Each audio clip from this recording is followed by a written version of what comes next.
आए पिता पुत्र पवित्र आत्मा के लिए जोर से ताली बजाएं। अगर ये ताली यीशु मसीह के लिए तो छोटी है, और जोर से हाथों को उठाकर। आप में से कितनों ने आज की आराधना के द्वारा आशीष पाया? मैंने पर्सनली पाया। थोड़ा सा आराधना दंड किया लेकिन मन खुश हो गया। हम इससे अच्छी आराधना के लिए और प्रभु के उत्तम दास के लिए भी जोर से ताली बजाएंगे, और जोर से। एक और बार मैं प्रभु को धन्यवाद देता हूं। सबसे पहले धन्यवाद यीशु मसीह को, पिता पुत्र पवित्र आत्मा को। उसके बाद यहाँ की पूरी ऑर्गेनाइजर्स टीम के लिए मैं प्रभु को धन्यवाद देता हूं, जिन्होंने सभा को ऑर्गेनाइज किया। प्रभु ने आशीष दे। एक उत्तम इंसान, मैं बहुत खुश हो गया। पहली बार इस क्षेत्र में मैंने इतना उत्तम अरेंजमेंट देखा है। मैं प्रभु को धन्यवाद देता हूं। थैंक यू, बहुत बहुत धन्यवाद, बहुत बहुत धन्यवाद। पूरी टीम के लिए बहुत बहुत धन्यवाद। प्रभु के नाम की स्तुति हो। आए हम परमेश्वर के वचन के। कितना समय है? समय मुझे मालूम पड़ जाए। आधा घंटा, ठीक, थैंक यू। ओके, आप में से कौन कौन परमेश्वर के वचन को सुनने के लिए तैयार है? Praise the Lord, thank you. अपना हाथ सर के परमेश्वर को दिखाएं और ऊंचा उठा के रखें और मेरे पीछे कहिए, प्रभु यीशु मसीह जी, आपका वचन जीवित है। आज मुझे जीवन दे। प्रभु मुझसे बात करें। आमीन। ओके, मैंने बहुत सोच विचार करने के बाद इस निष्कर्ष पे पहुंचा। मेरे मन में प्रभु ने मुझे एक वचन को स्मरण कराया और मैं वचन आपसे शेयर करना चाहता हूं, लेकिन मेरी 2-3 सूचनाएं रहती हैं जो कल देना भूल गया था, आज दे देता हूं। पहली सूचना, कृपया आपस में बातचीत नहीं करेंगे। दूसरी सूचना, कृपया अपना फोन बंद कर देंगे। तीसरी सूचना, कृपया बच्चों को अपने कंट्रोल में अपने पास बिठाएंगे। उनको भगाना नहीं है, उनको अपने पास बिठाना है। बच्चों को कलीसिया से भगा देना समस्या का हल नहीं है। बच्चों को बैठकर बंदगी करना, प्रार्थना आराधना करना सीखना, यह परमानेंट हल है। दुनिया का सबसे अक्लमंद राजा सुलेमान कहता है, बच्चों को शिक्षा उस मार्ग की दो जिस पर उसे चलना है। अगर वो सही शिक्षा में होगा, बुढ़ापे तक उससे कभी ना हटेगा। आमीन, बोलिए हालेलुया। अपने बच्चों को अपने कंट्रोल में, अपने नियंत्रण में, अपने पास लेकर के बैठे। प्रभु आपसे बातचीत करेगा।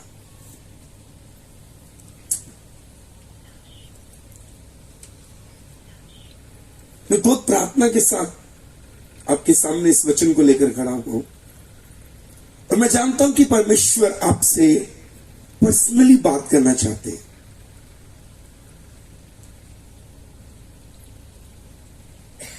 आपको मालूम है इस दुनिया में सबसे कड़वा क्या है? मेरी उम्र 43 ईयर है, 43 साल है मेरी उम्र। इस 43 ईयर की उम्र में, 43 साल की उम्र में मैंने बाइबल में से पाया कि सबसे कड़वा क्या है। आपको मालूम है, जहर सबसे कड़वा नहीं होता। जहर से भी कड़वा कुछ है दुनिया में। आप हिंदी अंडरस्टैंड करते हैं ना? हिंदी समझते हैं? इस दुनिया में सबसे कड़वा क्या है मालूम है? सबसे कड़वा, मुझे उससे कड़वा कुछ नजर नहीं आया बाइबल में और बाइबल के बाहर। इस दुनिया में अगर कोई चीज सबसे कड़वी है ना, सबसे कड़वी, सबसे कड़वी, इस दुनिया में अगर कोई सबसे कड़वा है तो वो है श्राप। श्राप से कड़वा और कुछ भी नहीं है दुनिया में। कर्स, आपकी इधर की भाषा में क्या कहेंगे श्राप को? श्राप ही कहेंगे। श्राप, शाप से कड़वा कुछ भी नहीं है दुनिया में, ये सबसे कड़वा है। इसकी महत्वपूर्ण बात यह है कि जिस व्यक्ति के ऊपर श्राप होता है, जिस जगह पर श्राप होता है, जिस घर में श्राप होता है, जिस काम पे श्राप होता है, वहां पर कभी कोई चीज ग्रो नहीं कर सकती, बढ़ नहीं सकती। प्रभु यीशु मसीह ने कुछ सिटीज को एक पहाड़ के ऊपर खड़ करके इस प्रकार से कहा था, हाय खराजी, हाय बैतसैदा, हाय कफरनहूम। हिंदी में हाय लिखा है, ओरिजिनल अनुवाद में लिखा है, प्रभु ने कहा कर्स हो बैतसैदा के ऊपर, कर्स हो कफरनहूम के ऊपर, कर्स हो प्रभु ने कहा था खुराजीन के ऊपर। प्रभु ने नगरों को कर्स किया, श्राप दिया। और श्राप का एक कारण था, प्रभु ने कहा जो बड़े बड़े चमत्कार यहां दिखाए गए, सुर और सैदा में दिखाए जाते, सदोम और अमोरा में दिखाए, वो कब के टाट ओढ़कर पश्चाताप करते। प्रभु ने वहां बड़े बड़े काम किए थे, लेकिन लोगों ने विश्वास नहीं किया। अब ध्यान से सुनना, आपके काम आएगी ये बात। अविश्वास भी हमारे जीवन में श्राप को लेकर आता है। अब बाइबल ये कहती है श्राप से कड़वा और कुछ नहीं है। यीशु ने जब इन नगरों को श्राप दिया, बाइबल में लिखा है, प्रभु ने कहा हाय बैतसैदा, हाय कफरनहूम। और प्रभु ने इन नगरों को श्राप दिया। बाइबल कहती है, मालूम है, बैतसैदा में यीशु मसीह आए और वहां पर बाइबल में दो वर्ड है, बैतसैदा और बैतसैदा। बैतसैदा वो है जो यूहन्ना 5 में है, वहां पर पानी के 5 कुंड थे। और बाइबल कहती है कि परमेश्वर का स्वर्गदूत नियम समय पर आकर उन कुंडों को हिलाता था, पानी हिलते ही जो कोई वहां उतर जाता वो चंगा हो जाता। ये बैतसैदा है, लेकिन एक बैतसैदा है, बैतसैदा। प्रभु ने जिसको श्राप दिया वो बैतसैदा था, वो बैतसैदा था। बैतसैदा में यीशु मसीह आए, एक अंधे को यीशु के पास लाए।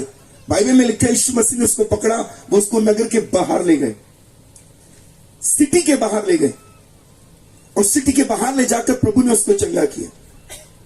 एक क्वेश्चन, सूरज चांद तारे, पूरी दुनिया का बनाने वाला, पूरे ब्रह्मांड का बनाने वाला, पूरी सृष्टि का बनाने वाला, कुल कायनात का बनाने वाला परमेश्वर, आपको और मेरा बनाने वाला परमेश्वर, पहाड़ों को बनाने वाला परमेश्वर, इस पृथ्वी को बनाने वाला परमेश्वर, पूरी सृष्टि को बनाने वाला परमेश्वर, उस अंधे को उस सिटी में चंगा क्यों नहीं कर पाया?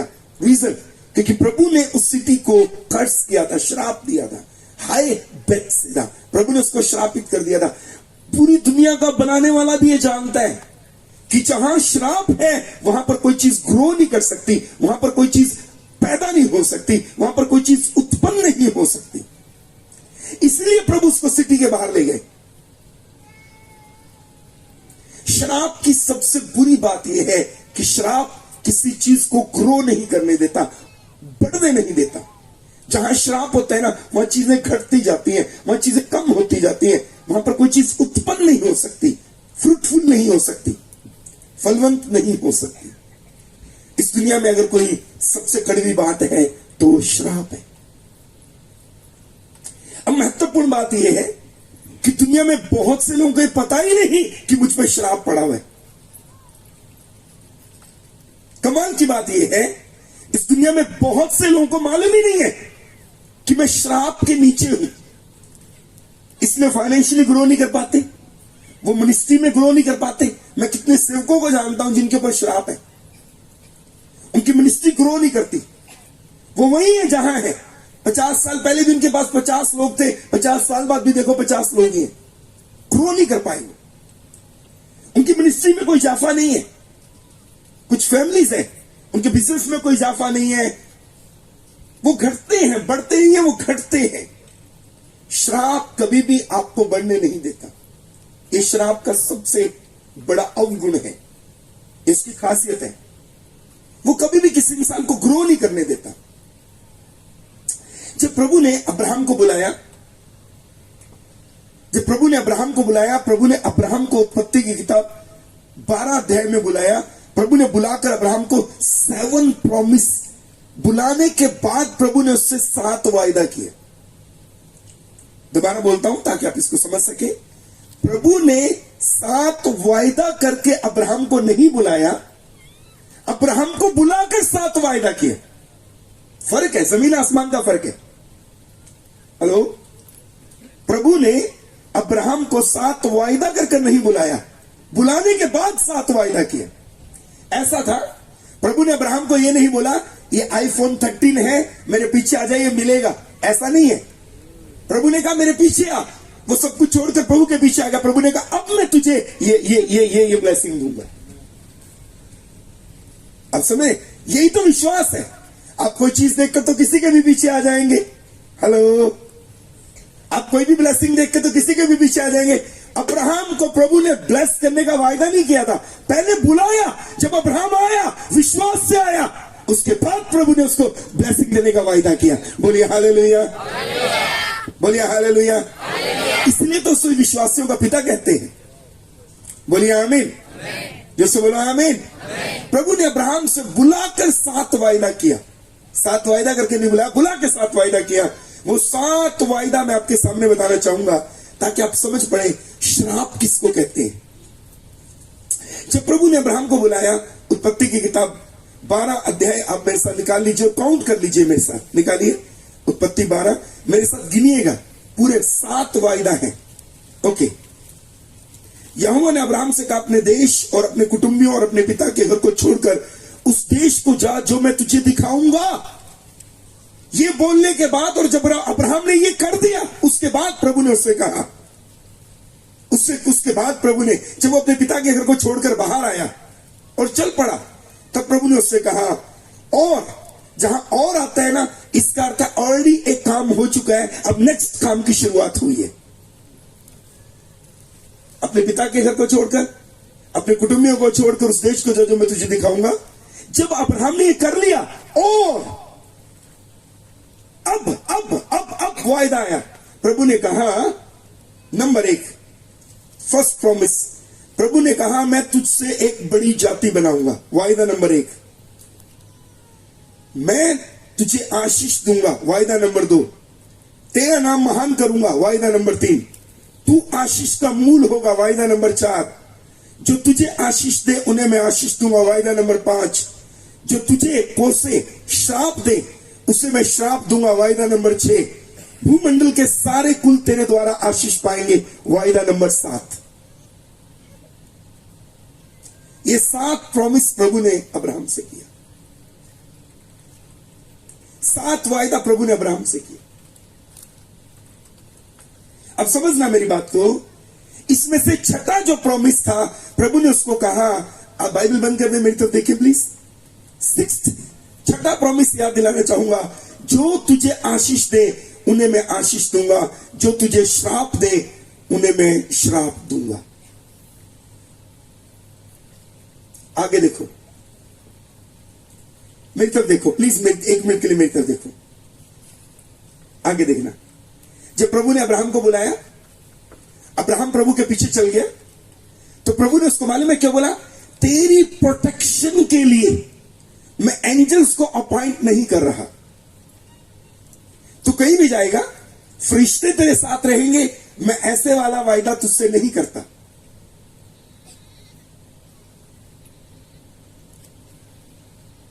आग तेरे चारों ओर रहेगी तुझे प्रोटेक्ट करने के लिए, मैं ऐसा वायदा नहीं करता। प्रभु कहते हैं मैं डिफरेंट वायदा करता हूं। मैं तेरे से वायदा करता हूं, अगर कभी तुझे मेरे पीछे चलते समय कोई तंग करे, कोई दुख दे, कोई श्राप दे, तो वो स्वयं श्रापित हो जाएगा। याद रखना, अब्राहम की सुरक्षा के लिए प्रभु ने एक बात ठहराई थी, और वो था श्राप। जो चीज तुझे मिटाना चाहे वो खुद मिट जाएगा। जो तुझे नीचा दिखाना चाहे वो श्रापित हो जाएगा। प्रभु ने उसको हथियार नहीं दिया, तीर नहीं दिया, भाला नहीं दिया, स्वर्गदूत नहीं दिए, श्राप दे दिया। ये श्राप है, अगर कोई तुझे ब्लेस करेगा आशीषित होगा, श्राप देगा जो तेरी तरफ श्राप आएगा वो घूमकर उसी की तरफ चला जाएगा। अमेरिका ने इन दिनों में एक नई मिसाइल बनाई है। अमेरिका ने एक नई मिसाइल बनाई है। वो मिसाइल मालूम है कैसी है? वो बिल्कुल अब्राहम के वायदे के जैसी मिसाइल है। ये अब्राहम के साथ जो प्रॉमिस किया है ना खुदा ने, सेम अमेरिका ने मिसाइल बनाई है। चाहिए तो मैं उसकी फोटो आपको भेज दूंगा। अभी तो मेरा व्हाट्सएप बंद हो गया था, नेटवर्क नहीं आता, निकाल के भेज दूंगा। अमेरिका ने एक नई मिसाइल बनाई है। वो मिसाइल मालूम है कैसी है? आप लेजर की किरण है, हाथ में लेजर एक बटन है, उसको आप इधर को बटन को लेजर इधर लगाओ और सामने पहाड़ी के ऊपर लेजर लगाओ। पहाड़ी के ऊपर लेजर लगाया, वो लेजर उस मिसाइल का है, उधर लेजर लगाया और मिसाइल इधर मुंह करके, पहाड़ी इधर है, मिसाइल का मुंह इधर करके मिसाइल को छोड़ दो। मिसाइल मालूम है क्या करेगी? इधर को जाएगी, ऊपर से घूम करके वापस पहाड़ी पे आके लग जाएगी।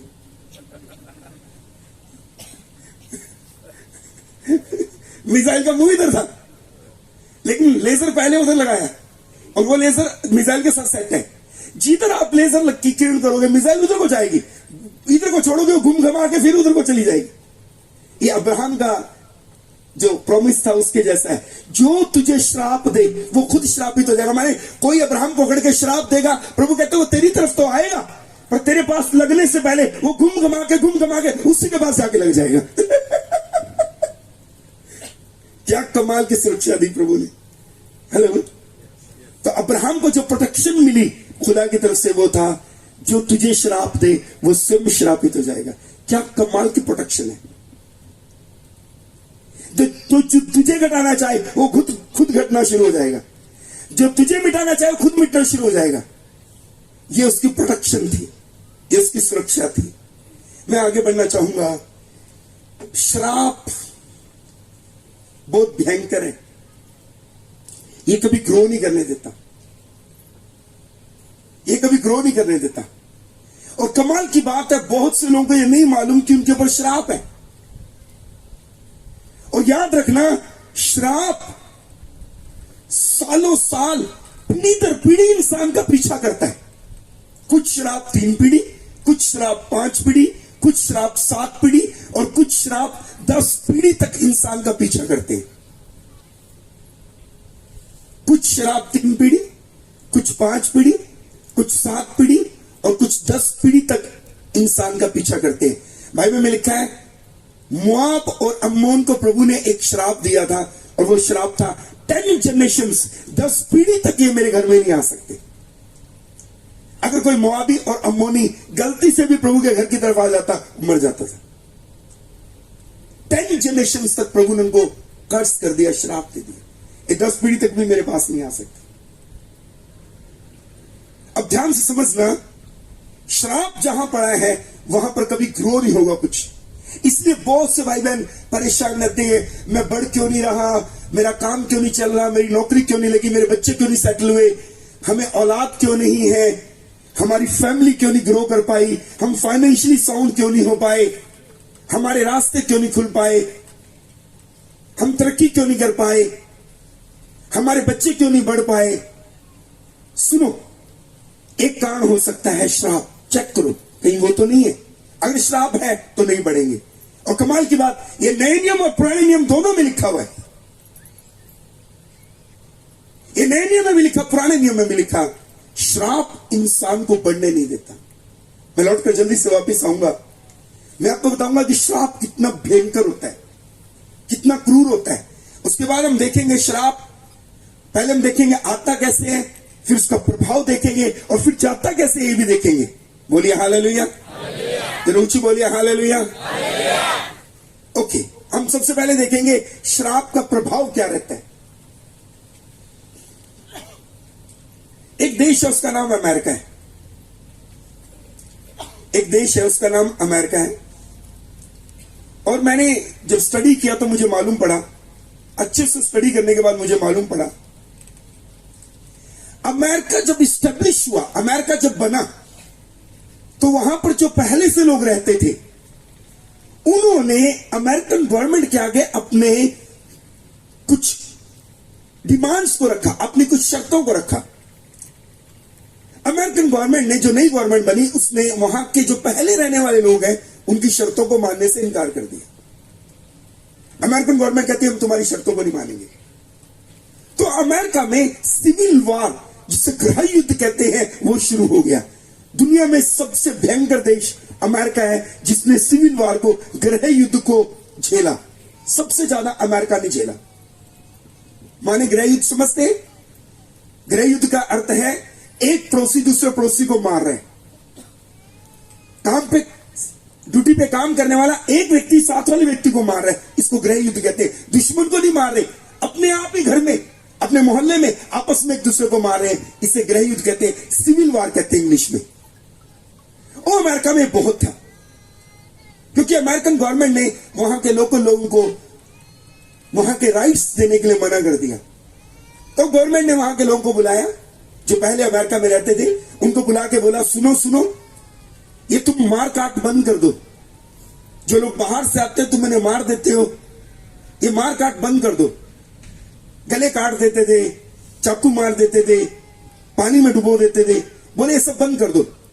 कोई बाहर से अमेरिका में इसको मार दिया जाता था, तो वहां की गवर्नमेंट ने बोला ये सब बंद कर दो। बोले कर देंगे बंद, और जो हमारा राइट है वो हमें दो। उसने बोला ठीक है, हम तुम्हारा राइट देते हैं, तुम बंद कर दो।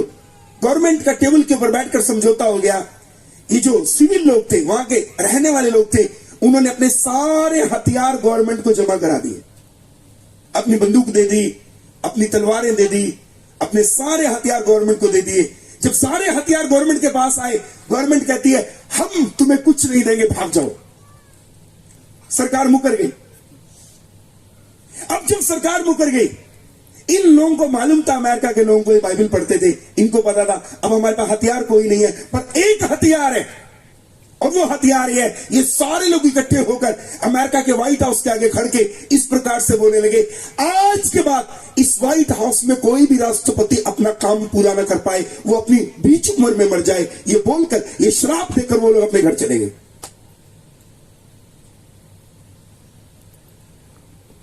ये लोग श्राप देकर अपने घर चले गए। अब नोट कर लीजिए डेट्स ताकि आपके काम आए। सन 1860 से लेकर 1980 तक, सन 1860 से लेकर 1980 तक एक भी अमेरिका का राष्ट्रपति अपना कार्यकाल पूरा नहीं कर पाया। एक भी अमेरिका का प्रेसिडेंट अपना टाइम पीरियड पूरा नहीं कर पाया। जॉन एफ कैनेडी को गोली लगी, रीगन को भी गोली मारी गई, अब्राहम लिंकन को गोली लगी। आप इतिहास उठा के देख लीजिए, एक भी प्रेसिडेंट अपना कार्यकाल पूरा नहीं कर पाया, बीच में ही मर गया, किसी न किसी दुर्घटना में मारा गया। सन 1860 से लेकर 1980 तक हर राष्ट्रपति अपने कार्यकाल में ही मरा। राष्ट्रपति रीगन को गोली लगी, बाल बाल बच गए। तब परमेश्वर का एक महान सेवक था अमेरिका में, उसका नाम था डेरेक प्रिंस। उसके बाद पता थी कि व्हाइट हाउस के ऊपर श्राप पड़ा हुआ है। उसने अमेरिका के बड़े बड़े प्रतिष्ठित पासवानों को लिया, व्हाइट हाउस में गए, राष्ट्रपति को लिया, पश्चाताप की प्रार्थना की, वहां के मूल लोगों को बुलाया, उनसे बात की, उन्हें बोला इसको आशीर्वाद दे दो, और तब उन्होंने बैठकर पश्चाताप की प्रार्थना करके व्हाइट हाउस को ब्लेस किया। और मैं आपको इतिहास निकाल कर बता रहा हूं, 1980 से लेकर आज जब मैं आपके सामने खड़ के प्रचार कर रहा हूं, एक भी अमेरिका का राष्ट्रपति गोली से नहीं मरा, वो किसी भी दुर्घटना का शिकार नहीं हुआ, और वो श्राप वहां से टूट गया। हेलो, कितनों को समझ आ रहे हैं? कितनों को समझ आ रहे हैं? श्राप बहुत भयंकर होते हैं। हमारी बाइबल में यहोशू की किताब है, उसके 6 अध्याय के अंदर यहोशू कनान की तरफ जा रहा था, और वहां पर यहोशू ने यरीहो नगर को जीत लिया।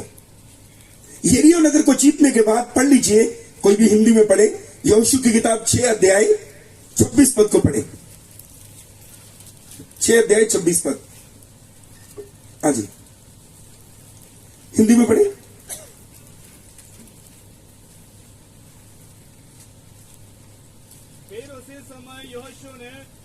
इस्राएलियों के सम्मुख शपथ रखी और कहा, जो मनुष्य उठकर इस नगर यरीहो को फिर से बने वह यहोवा की ओर से शापित हो। जब वह उसकी नींव डालेगा तब उसका जेठा पुत्र मरेगा, और जब वह उसके फाटक लगवाएगा तब उसका छोटा पुत्र मर जाएगा।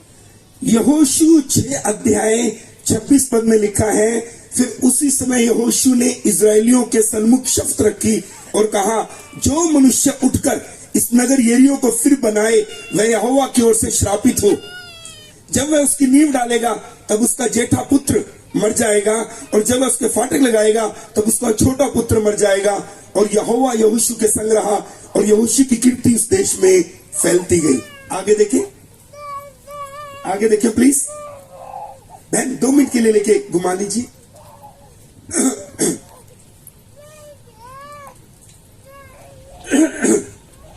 यहोशू ने एक नगर को जीता। बाइबल में लिखा उस नगर का नाम यरीहो है।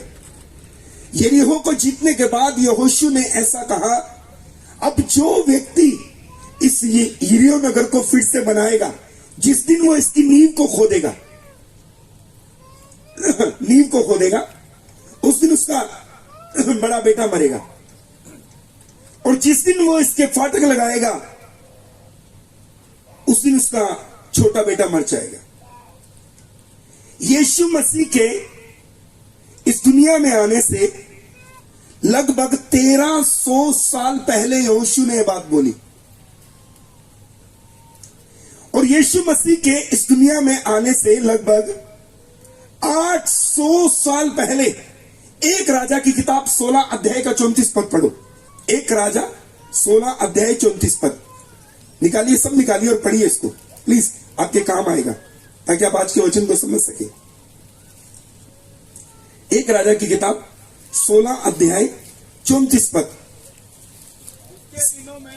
उसके दिनों में बेतेलवासी हील ने यरीहो को फिर बसाया। पास ही माइक में पढ़ देंगे तो बहुत अच्छा है। यहां आ जाओ मेरे पास प्लीज, आ जाइए प्लीज, आ जाइए। अब माइक में पढ़ेंगे तो बहुत अच्छा रहेगा ना। लीजिए पढ़िए।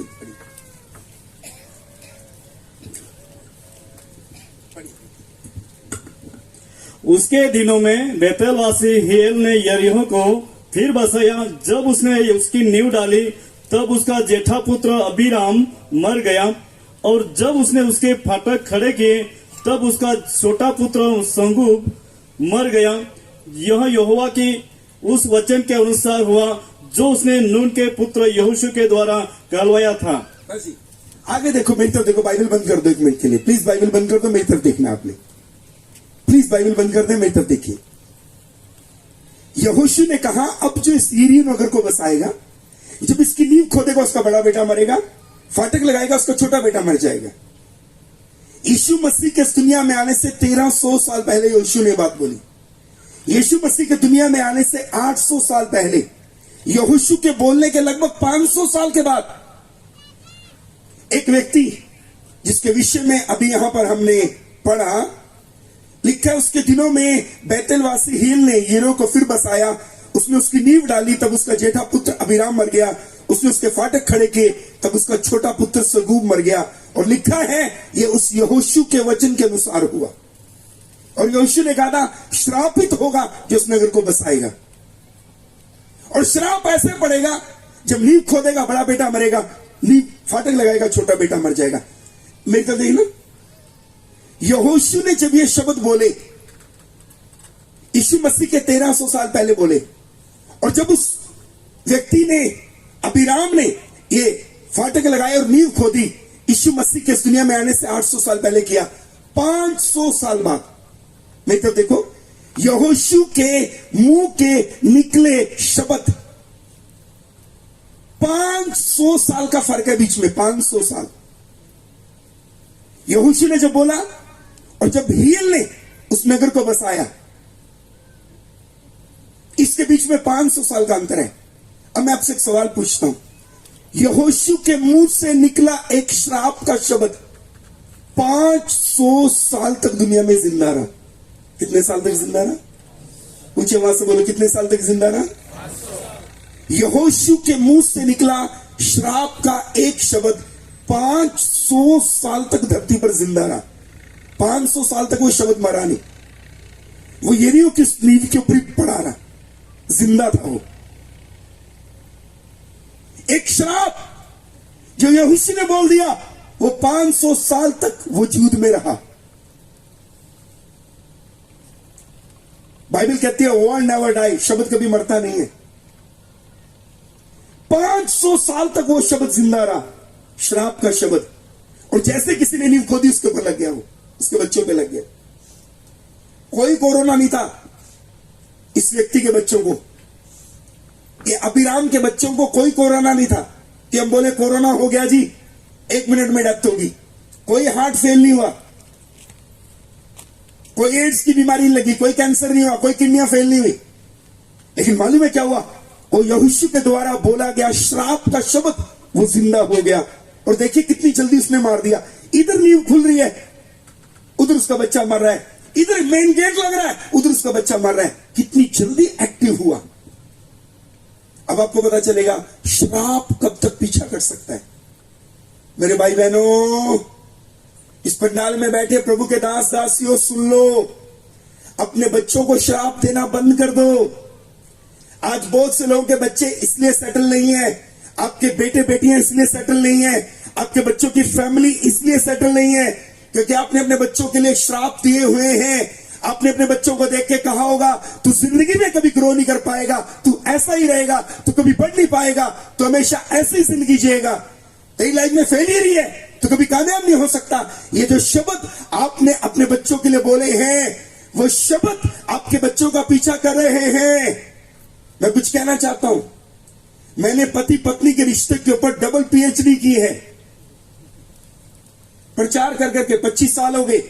ये बाइबल को उठाए by the grace of God 25 साल हो गए, 25 ईयर हो गए खुदा के पाक कलाम को प्रचार करते उसके मुगरे से। डबल पीएचडी कर लिया मैंने पति पत्नी के रिश्ते के ऊपर। अब माने ये पति पत्नी की बनती क्यों नहीं है, झगड़ा क्यों रहता है पति पत्नी के रिश्ते में? सुनो, क्योंकि हम अपने मुंह से कुछ शब्द बोलते हैं, इस औरत के साथ मेरी कभी बन नहीं सकती, ये मेरा पति कभी नहीं बदलेगा, इसका स्वभाव ऐसा ही रहेगा, ये मेरी पत्नी का स्वभाव चिड़चिड़ा है, इसका नेचर कभी नहीं बदलने वाला। ये शब्द हमने अपने मुंह से बोले हैं भैया। मैंने कितने पति पत्नी को कहते सुना अपने पति के लिए, अपनी पत्नी के लिए, इसके साथ मेरी कभी निभ नहीं सकती।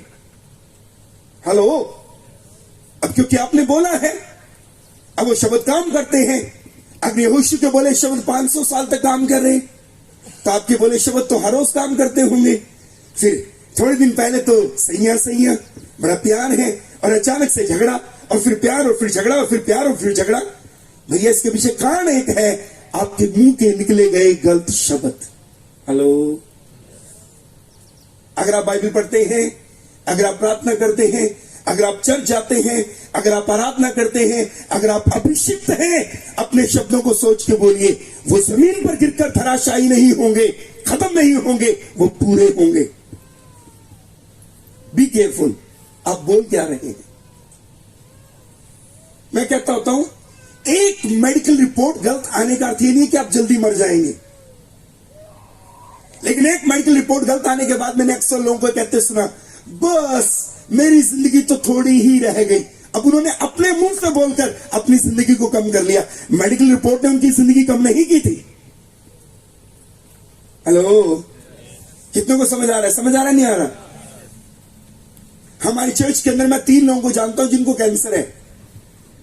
एक भाई है, उसका नाम है संजीव डिंगरा, उसके गले में कैंसर हो गया।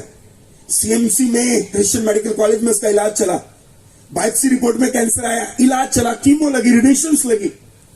मैं अपने घर पे था, मैंने कहा प्रभु क्या करूं? प्रभु ने कहा जा अपने घर से अनॉइंटिंग ऑयल लेके उस पर लगा दे। मैं सीएमसी में गया, अनॉइंटिंग ऑयल लेके मैंने उसके ऊपर लगा दिया। 2012 में उसका इलाज खत्म हुआ, 12 से लेकर अभी 23 आ गया, एक दवाई भी खाता। डॉक्टर ने कहा दवाई खाने की जरूरत भी नहीं है, बिल्कुल स्वस्थ है, मेरे से ज्यादा सेहत में अच्छा दिखता है। हमारी कलीसिया में 3 लोग हैं जो बिना मेडिसिन के कैंसर की बीमारी से ठीक हुए हैं, इलाज हुआ, उसके बाद उनको कभी दवाई नहीं खानी पड़ी। एक व्यक्ति और है हमारे चर्च में, उसका नाम मिस्टर हरपाल है, क्रिश्चियन मेडिकल कॉलेज में लैब टेक्नीशियन थे। उनका बेटा इंग्लैंड में, बेटी इंग्लैंड में, एक बेटा ऑस्ट्रेलिया में, अभी मैं उनके बेटे के पास था इंग्लैंड में, उस व्यक्ति के ब्लैडर में कैंसर हुआ। ब्लैडर माने हमारे बॉडी का पेशाब जहां पर रुकता है उसको ब्लैडर कहते हैं। वहां पर उसको कैंसर हो गया, सीएमसी में इलाज डायग्नोस हुआ, कैंसर है। कैंसर हॉस्पिटल लुधियाना में ले जाकर के उसका इलाज करवाया गया।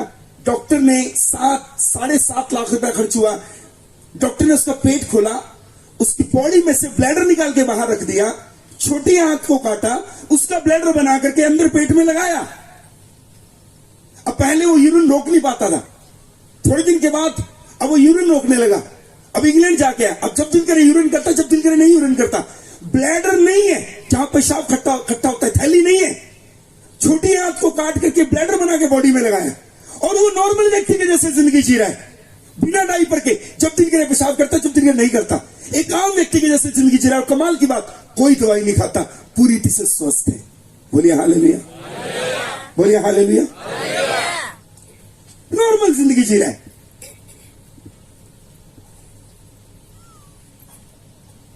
एक रिपोर्ट गलत आने का अर्थ नहीं कि हम मर जाएंगे। एक मेडिकल रिपोर्ट का अर्थ ये नहीं है गलत आ गई कि आपकी जिंदगी खत्म हो गई। आपको अपने मुंह से गलत अंगीकार नहीं करना। हेलो, दुनिया में अगर कोई सबसे कड़वी चीज है तो श्राप है। श्राप से कड़वा कुछ भी नहीं है। हम स्वयं को श्राप देते रहते हैं, हम अपने बच्चों को श्राप देते रहते हैं। 500 साल बाद यहोशू ने कहा, जो कोई यरीहो को दोबारा बनाएगा, नींव खोदेगा, उसका बेटा मरेगा, फाटक लगाएगा, उसका छोटा बेटा मरेगा। यीशु मसीह के आने से 1300 साल पहले यहोशू ने कहा।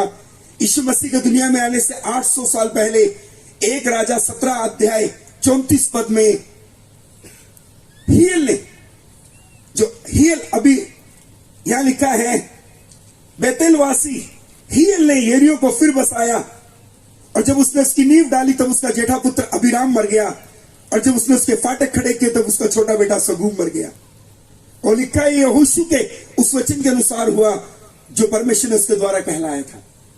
याद रखना, यहोशू ने यरीहो को गिराने के बाद श्राप दिया, अगर कोई इसको दोबारा बनाए, जब उसके फाटक लगाएगा उसका बड़ा बेटा मरेगा, नींव खोदेगा उसका बड़ा बेटा मरेगा, फाटक लगाएगा उसका छोटा बेटा मरेगा। 500 साल बाद यहोशू के मुंह से निकले शब्द पूरे हो गए। याद रखना, शब्द कभी मरता नहीं है। अगर इस दुनिया में सबसे कड़वी कोई चीज है तो वो श्राप है। श्राप कभी आपको ग्रो नहीं करने देता, आपको बढ़ने नहीं देता। मैं आगे बढ़ूंगा। कभी भी अपने परिवार को श्राप ना दे, कभी भी अपने बच्चों को श्राप ना दे, कभी भी अपने आप को मत कोसिए, कभी भी अपने बच्चों को मत कोसिए, कभी भी अपने रिश्ते के बारे में गलत मत बोलिए। अगर आप बाइबल पढ़ते हैं, अगर आप प्रार्थना करते हैं, अगर आप चर्च जाते हैं, अगर आप आराधना करते हैं, आपके मुंह के शब्द जमीन पर गिरकर कभी खत्म नहीं होंगे। याद रखना मेरी बात को, जिंदगी भर याद रखना, वो पूरे होंगे। बी केयरफुल, आप बोल क्या रहे हैं। हमारी बाइबल में एक राजा है, उसका नाम दाऊद है। ऊंची आवाज से बोलो दाऊद। नहीं, बहनों में पीछे से बोलेंगे जोर से, दाऊद। बहनें धीरे आवाज आई है, जोर से बोलना जरा, और जोर से। वेरी गुड, लगता है ब्रेकफास्ट करके आए हैं आप। और जोर से, यस। हमारी बाइबल में एक राजा हुआ, उसका नाम है दाऊद। पवित्र बाइबल में लिखा है, उसके फादर इन लोगों का नाम, उसके ससुर का नाम शाऊल था। और बाइबल में लिखा है, उसका जो ससुर था, दाऊद ने अपने जीते जी अपने ससुर को 3 बार हे पिता कहा। दाऊद के ससुर का नाम शाऊल है, और दाऊद ने अपने जीते जी अपने फादर इन लॉ, अपने ससुर को 3 बार हे पिता, ओ माय फादर, अब हे मेरे पिता, उसने 3 बार उसको पिता कहा। अब बाइबल कहती है शाऊल मर गया। शाऊल के मरने के बाद, शाऊल जब मरा, उसके मरने के बाद दाऊद को मालूम पड़ा मेरा फादर इन लॉ मर गया, मेरा ब्रदर इन लॉ योनाथन मर गया। उसने उनके दुख में एक गीत लिखा। उनके पेन में, उनके दर्द में गीत लिखा, और वो गीत 2 शामुएल 1 अध्याय में है। उस गीत में दाऊद ने ऐसा कहा, जिस पहाड़ के ऊपर मेरा फादिन लो मरा, वो पहाड़ है गिलबो। निकालिए 2 शामुएल 1 अध्याय 21 पद। हे गिलबो पहाड़ों, तुम पर ओस न पड़े, न वर्षा हो, न भेंट के योग्य उपज वाले खेत पाए जाएं, क्योंकि वहां शूरवीरों की ढालें अशुद्ध हो गई और शाऊल की ढाल बिना तेल लगाए रह गई। बाइबल बंद कर दें, मेरी तरफ देखें प्लीज। बाइबल बंद कर दें, मेरी तरफ देखें, आगे देखें, बाइबल बंद कर दें, बहनें भी बाइबल बंद कर दें। दाऊद के फादिलों का मौत हो गया, उसका नाम था शाऊल, और शाऊल की मौत के बाद दाऊद ने उसके पेन में, उसके दर्द में गीत लिखा, और उसको मालूम पड़ा मेरा फादिल लो जिस पहाड़ के ऊपर मरा है, उस पहाड़ का नाम है गिलबो। गिलबो। तब दाऊद ने कहा, हे गिलबो पहाड़ों, ये सामने जैसे पहाड़ है, हे गिलबो पहाड़ों, आज के बाद तुम्हारे ऊपर कभी ओस नहीं आएगी, तुम्हारे ऊपर कभी हरियाली नहीं होगी, तुम्हारे ऊपर कभी बारिश नहीं होगी। बहुत स्टडी करने के बाद मैं आपके सामने खड़ा हूं। मेरे मोबाइल में नोट्स हैं। मेरे नोट्स ये कहते हैं 3000 साल हो चुके हैं, लगभग 3000 ईयर से ज्यादा हो गया है, 3000 साल से ज्यादा हो गया है, अप्रोक्सी 3000 ईयर से ज्यादा हो गया है।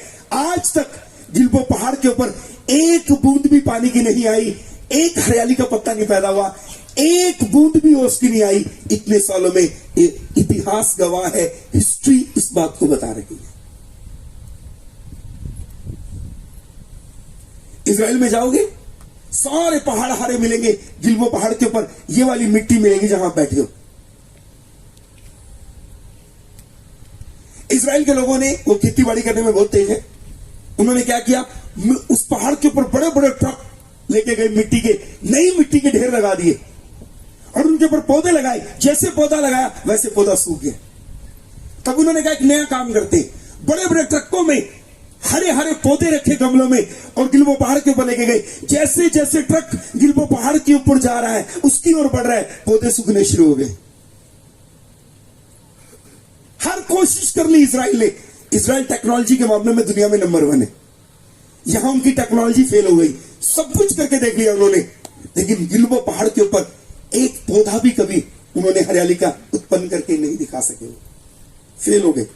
इजराइल के साइंटिस्ट फेल हो गए, दुनिया के सारे साइंटिस्ट फेल हो गए। पता क्यों? दाऊद ने श्राप दे दिया था। दाऊद ने क्या किया? अब मेरी तरफ देखना, पहाड़ तो पत्थर होता है भैया, अगर मुंह के निकले शब्द पत्थरों पर लग सकते हैं, तो आप अपने परिवार के बारे में बोलते रहते हो, आपके घर के मेंबरों पे क्यों नहीं लगेंगे? हेलो, कितनों को समझ आ रहा है? अगर आपके मुंह के निकले शब्द पत्थरों पे लग सकते हैं, आप तो इंसान हो। अगर आप बाइबल पढ़ते हैं, प्रार्थना करते हैं, चर्च जाते हैं, आपके मुंह के शब्द इंसानों पे क्यों नहीं लगेंगे? इसलिए अपनी पत्नी के बारे में, अपने पति के बारे में केयरफुल रहें कुछ बोलने के लिए, अपने बच्चों के बारे में केयरफुल रहें कुछ बोलने के लिए, अपने फ्यूचर के बारे में केयरफुल रहें कुछ बोलने के लिए, अपनी हेल्थ के बारे में सावधान रहें कुछ बोलने के लिए। बोलने से पहले सोचो। एक आयत पढ़ेंगे, नीति वचन, सब निकालें। अब बाइबल को ओपन करें इस बात को समझने के लिए। जल्दी से निकालें नीति वचन 18 अध्याय, जल्दी से सबके सब निकालिए। अपनी अपनी बाइबल को खोलिए, मेरे साथ एक साथ मिलकर पढ़ेंगे हम इसको। 21 सब अपने भी बाइबल को खोलें और हम एक साथ पढ़ेंगे। आगे पीछे भी पढ़ेंगे, सब एक साथ पढ़ेंगे। जब खोल लेंगे तो बता देना। क्या सबने बाइबल खोल लिया? हम साथ मिलकर पढ़ेंगे, जोर से पढ़ेंगे। 21 जीव के वश में मृत्यु और जीवन दोनों होते हैं, और जो उसे काम में लाना जानता है वह उसका फल भोगेगा। दोबारा पढ़ेंगे सब मिलकर। जीव के वश में मृत्यु और जीवन दोनों होते हैं, जो उसे काम में लाना जानता है वो उसका फल भोगेगा। अब देखना, दाऊद ने अपनी जीवान को काम में लाया, पहाड़ को श्राप दिया और फल निकल आया। याद रखिए, बाइबल सच्ची है। आप जो बोलेंगे वो होगा, सही बोलेंगे वो भी होगा, गलत बोलेंगे वो भी होगा। हेलो, अगर आप बाइबल पढ़ते हैं, अगर आप प्रार्थना करते हैं, अगर आप चर्च जाते हैं, अगर आप पवित्रता का जीवन जी रहे हैं, बी केयरफुल आप बोल क्या रहे हैं, क्योंकि जो बोलोगे वो होगा। हेलो, मैंने कितने लोगों को कहते सुना, मेरे बच्चों को कुछ नहीं होगा, ये तो ऐसे ही रहेंगे, हमारा रिश्ता कभी ठीक नहीं हो सकता, मेरे ससुराल से मेरी कभी नहीं बनेगी। क्यों भाई? हेलो,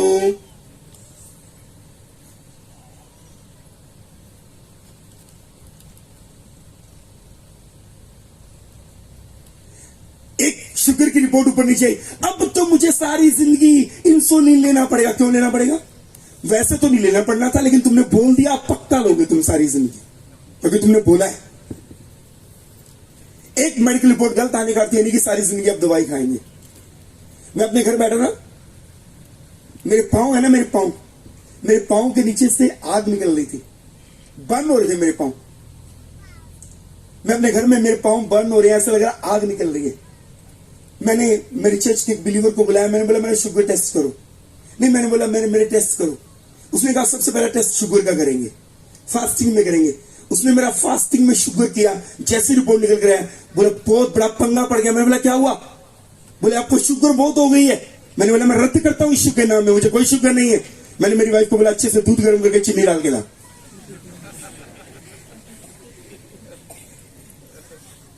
मुझे कोई शुगर नहीं है शुगर नाम में। मैंने कोई दवाई नहीं खाई, कोई मेडिसिन नहीं ली, हाथ रख के सर पे दुआ की, यीशु के नाम में मुझे कोई शुगर है ही नहीं। उसके कोड़े खाने से मैं चंगा हो गया हूं। शुगर की दवाइयां मेरे लिए नहीं है, मेरे लिए यीशु के कोड़ों की मार की सामर्थ्य है चंगाई पाने के लिए। दवाइयों से नहीं चंगा होऊंगा, मैं यीशु के कोड़ों की मार से चंगा होऊंगा। अपने ऊपर खुद ही हाथ रख के दुआ कर लिया। और 1.5-2 महीने के बाद मैंने खूब मीठा खाने के बाद उसको बोला दोबारा फिर आया, शुगर टेस्ट कर, दोबारा सैंपल लेकर गया। मुझे कहते हैं आप पादरी हो ना, अब आपको क्या कह सकता हूं, शुगर नॉर्मल आई है। हेलो, कितनों को समझ आ रहा है? एक मेडिकल रिपोर्ट गलत आने का अर्थ ये नहीं है कि सारी जिंदगी दवाइयां खानी पड़ेगी, लेकिन रिपोर्ट गलत आने के बाद आपने बोला क्या, वो बड़ी बात है। अगर गलत बोला पक्का खानी पड़ेगी। हेलो, कितनों को समझ आ रहा है आज का वचन? आज के बाद कुछ भी बोलने से पहले सोचना है। सबसे अधिक श्राप हमारे बोलने से पैदा होता है। शैतान को हम सबसे ज्यादा अधिकार अपने ऊपर अपने बोलने के द्वारा देते हैं। पता है आपको ये बात?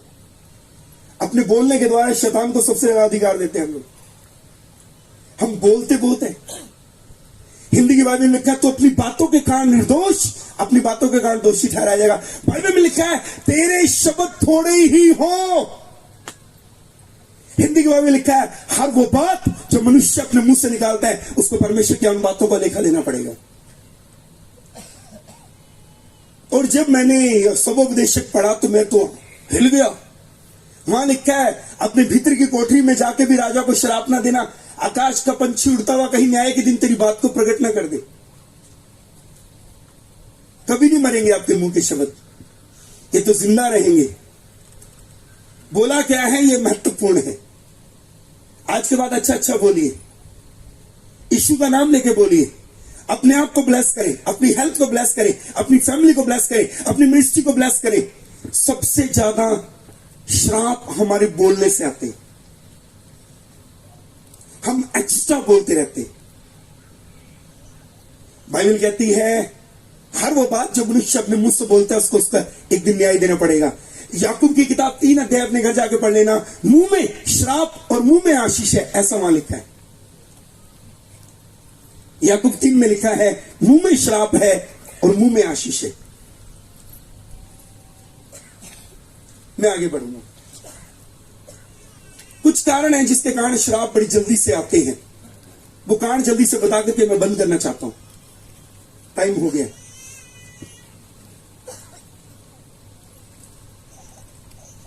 पहला कारण, कभी भी किसी परमेश्वर के दास की निंदा ना करें। साथ वाले को बोलो कभी भी किसी प्रभु के दास की निंदा ना करें। इतना धीरे क्यों बोल रहे हैं? जोर से बोल दो। क्या करने का मन है क्या? तो फिर जोर से बोलो ना।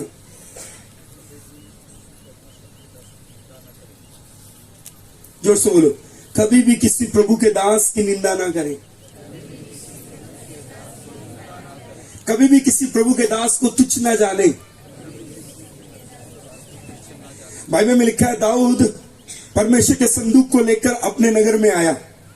जब दाऊद परमेश्वर के संदूक को लेकर अपने नगर में आया, संदूक नगर में आया, बाइबल में लिखा है दाऊद नाचता हुआ आया। नाचता हुआ, डांस करता हुआ आया। खूब डांस कर रहा है दाऊद, खूब नाच रहा है। बाइबल में लिखा है, खुदा का पाक कलाम कहता है, दाऊद जब संदूक लेकर के आया, नाचता हुआ आया, डांस करता हुआ आया। कुछ लोग मुझे कहते हैं, क्या डांस करना अच्छा है कि बुरा? बाइबल में डांस करने के लिए लिखा है क्या? तो मैं उनको कहता हूं, सुनो, किसी ने पहले एक डांस किया, आप उसके स्टेप को देखकर अगर डांस करते हैं, मान लिया भंगड़ा डालता है कोई, भंगड़ा डाला किसी ने, भंगड़ा, पंजाब का भंगड़ा, और आपने उसको देखकर सीखकर फिर डाला है, गलत है। दाऊद जब संदूक प्रभु के घर में आया ना, वो बहुत ज्यादा खुश था। वो इतना खुश था कि उसका आनंद उसके अंदर रखने को नहीं समाता था। तो वो आनंद ज्यादा होने के कारण, मैं अपने बारे में बताता हूं, कभी कभी मैं आनंद के मारे, कल आपने देखा पुलपिट के ऊपर, मैं आनंद के मारे प्रचार करते करते जंप करने लगा। मैं कल जंप कर रहा था। वो मेरा डांस थोड़ा ना था, मेरा आनंद था, जो मेरी बॉडी मेरे अंदर कैरी नहीं कर पाई, रोक नहीं पाई। तो वो जंप करने के बाद वो आनंद प्रकट हो रहा था। तो दाऊद ऐसा ही था। जब वो आ रहा था ना, वो देख के स्टेप नहीं कर रहा था, ना किसी को देख के नाच रहा था। वो तो अपनी मगन में था। वो तो आनंद ही जितना था। उसके हाथ पता नहीं किधर को जा रहे थे, उसके पांव पता नहीं किधर को जा रहे थे। वो डांस किसी को देख के थोड़ा ना कर रहा था कि मैं मनुष्यों को देख के डांस करूं, क्यों कहेंगे बहुत अच्छा डांस करता है। वो आनंद था उसके अंदर। वो आनंद, उसके हाथ पांव उस आनंद में रुक नहीं पाए और वो अपने आप हिलने लगे। हेलो, हमारे चर्च में एक लड़का आता था पहले। वो पहले भी मैंने कई चर्चेस के अंदर सुना। एक चर्च में एक लड़का आता था, जब भी चर्च में डांस करने की बारी आए, सामने बैठी अपनी जिससे उसकी शादी हुई उस लड़की को देख के डांस करता था। अरे भैया, क्या ड्रामा लगाया तुमने? है? ये कोई ऐसी वाली जगह थोड़ा ना जहां पर तुम किसी को प्रभावित करो। हेलो, किसी को देख के डांस नहीं करना। जब मैं नया नया प्रभु में आया, लुधियाना में आया, पादरी बनकर आया, तो मैं अपना कमरा बंद कर लेता था। कलीसिया तो उस समय थोड़ी सी थी हमारे पास। मैंने अपना कमरा अंदर से बंद कर लेना और मैंने कल्ले नहीं बैठकर कैसे ऐसे स्तुति करनी, प्रभु का धन्यवाद करूंगा, उसकी संगति में सदा रहूंगा। मैं ऐसे ऐसे करके नाचता होता था। कोई नहीं होता था, मैं और मेरा प्रभु ही होते थे। नया नया जब मैं सिरकई में था, मैं ऐसे करता होता था। तब तो मेरा शादी भी नहीं हुआ था। अकेले घंटों घंटों मैंने ऐसे नाचते रहना, प्रभु नाच नाच के प्रभु की स्तुति करते रहना। कोई भी नहीं होता था, मैं और मेरा प्रभु होता था। हेलो, क्या समझ आ रहा है? दाऊद नाचता हुआ संदूक को लेकर आया। शाऊल की बेटी मिकल उसको देखकर तुच्छ जानने लगी। अगली आयत में लिखा है, वो पूरी जिंदगी बिना बच्चे के रही, उसको बच्चा नहीं पैदा हुआ। बांझ एक श्राप है बाइबल के अनुसार। एक श्राप आ गया उसके ऊपर, पूरी जिंदगी बिना बच्चे के रही। किसी प्रभु के दास को तुच्छ मत जानो। अगर कोई बहन प्रार्थना कर रही है आत्मा में, उसको तुच्छ मत जानो। कोई भाई अपने प्रभु की स्तुति में भजन गा रहा है, उसको तुच्छ मत जानो।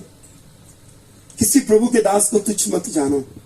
जब आप प्रभु के सेवकों को नीचा दिखाते हैं, उनकी चुगली करते हैं, उनकी बुराई करते हैं, उनकी निंदा करते हैं, तब आपके ऊपर श्राप आता है। हेलो, कभी किसी दास के बारे में गलत नहीं बोलना, कभी नहीं बोलना। कोई बुरा है, आपको समझ नहीं आ रहा, आपकी दृष्टि में बुरा है, अपने घर में उपवास रख के प्रार्थना करो, प्रभु उसको ठीक कर दे। बोलिए हालेलुया। अगर नहीं रुका जाता, दिल में है, नहीं, मैंने बहुत मन उभर रहा है, दिल में नहीं रुका जाता, ओ कैसे कंट्रोल करूं, उसके बारे में मुझे बुरा लग गया, एक काम करें, उसी के पास जाएं, उससे जाके बात करें, भैया ये वाला मैटर हो गया है, मेरे दिल में आपके लिए ऐसी बात आ गई है, आप इसको ठीक कर लो ना, उसी से जाके बात करो। हेलो, मेरी जिंदगी में एक रूल है, प्रभु ने मुझे स्ट्रिक्टली बोला कभी किसी सेवक के बारे में गलत नहीं बोला। मैं नहीं बोलता। हिंदी की बाइबल में लिखा है हारून ने और मरियम ने मूसा की निंदा की। पहला काम मालूम है क्या हुआ? परमेश्वर का तेज, लिखा बादल तंबू के ऊपर से हट गया। और बादल मालूम है क्या था? बाइबल को ध्यान से पढ़ लेना। बादल का अर्थ है परमेश्वर की प्रेजेंस। दिन में बादल, रात को खंबे के रूप में परमेश्वर की उपस्थिति उनके साथ साथ चलती थी। जब हारून और मरियम ने मूसा की निंदा की, क्या हुआ? बादल हटा। जब आप किसी की निंदा करते हैं तब परमेश्वर की उपस्थिति आपको छोड़कर चली जाती है। कितनों को समझ आ रहा है? हेलो। जब आप किसी की निंदा करते हैं तब परमेश्वर की प्रेजेंस आपको छोड़कर चली जाती है। जब परमेश्वर की उपस्थिति हट गई, और याद रखना, मेरी तरफ देखना, एक इंसान की जिंदगी में सबसे काला टाइम मालूम है कौन सा है? जब खुदा उसको छोड़ दे। एक इंसान की जिंदगी का सबसे डार्क टाइम हुआ है जब परमेश्वर इंसान को छोड़ दे। जैसे परमेश्वर की उपस्थिति हटी, मरियम कोढ़ हो गई। कोढ़, कल भी मैंने बताया था, श्राप को दिखाता है। कोढ़ श्राप का सिंबल है। मरियम श्रापित हो गई। हेलो। कभी भी किसी दास की निंदा ना करें।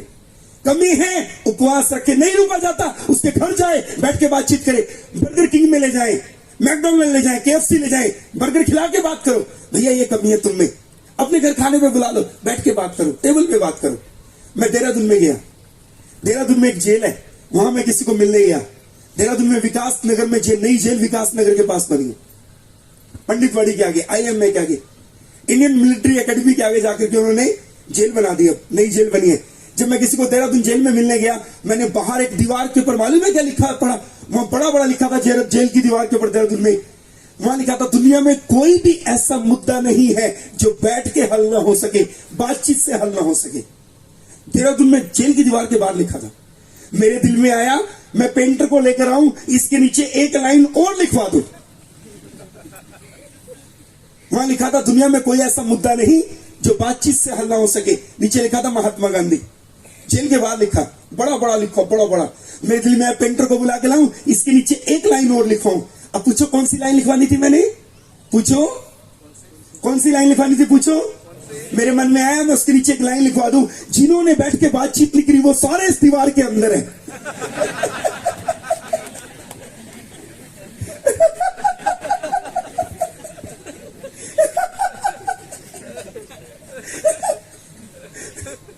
हेलो। नहीं समझ में आता? पहली बात, बुराई मत करें। कोई किसी में बुराई देखते हो, नहीं रुका जाता, उसको बिठा के बात करें। हेलो। बाइबल में यही लिखा है, गलती करे कोई एक समझाओ, नहीं माने दो समझाओ, नहीं माने मंडली समझाए, नहीं माने उसको छोड़ दो, पर बुराई करने के लिए नहीं बोला। परमेश्वर के हाथ में दे दो। छोड़ने का अर्थ है परमेश्वर के हाथ में दे दो, बुराई करने के लिए नहीं बोला। ओके। पहला कारण, कैसे श्राप आते हैं? बुराई करने से। बोल, जोर से बोल, कैसे श्राप आते हैं? और परमेश्वर इनका लेखा लेता है, बहुत भयंकर लेखा लेता है परमेश्वर इनका। मैंने देखा जब आप किसी के प्रभु के दास की बुराई करते हैं तब खुदा को गुस्सा आ जाता है, बहुत गुस्सा आता है खुदा को। यिर्मयाह की किताब 17 अध्याय 5 से 6 पद तक लिखा है, मनुष्य के ऊपर भरोसा रखने से भी श्राप आता है। धन्य है वो मनुष्य जो परमेश्वर के ऊपर भरोसा रखता है, और श्रापित है वो मनुष्य जो मनुष्य के ऊपर भरोसा रखता है। कैसे श्राप आता है? इंसान के ऊपर भरोसा रखने से, इससे भी श्राप आते हैं। बोलिए हालेलुया। व्यभिचार, पाप से श्राप आता है। जब आप पाप करते हैं, पाप श्राप को पैदा करता है। कोई भी पाप जो आप करते हैं वो श्राप को लेकर के आता है। और बताना चाहूंगा जल्दी जल्दी ताकि हम इसको बंद कर सके। अनर्थ और व्यर्थ बातें बोलने से श्राप आता है। शपथ खाकर उसको पूरा ना करने से श्राप आता है।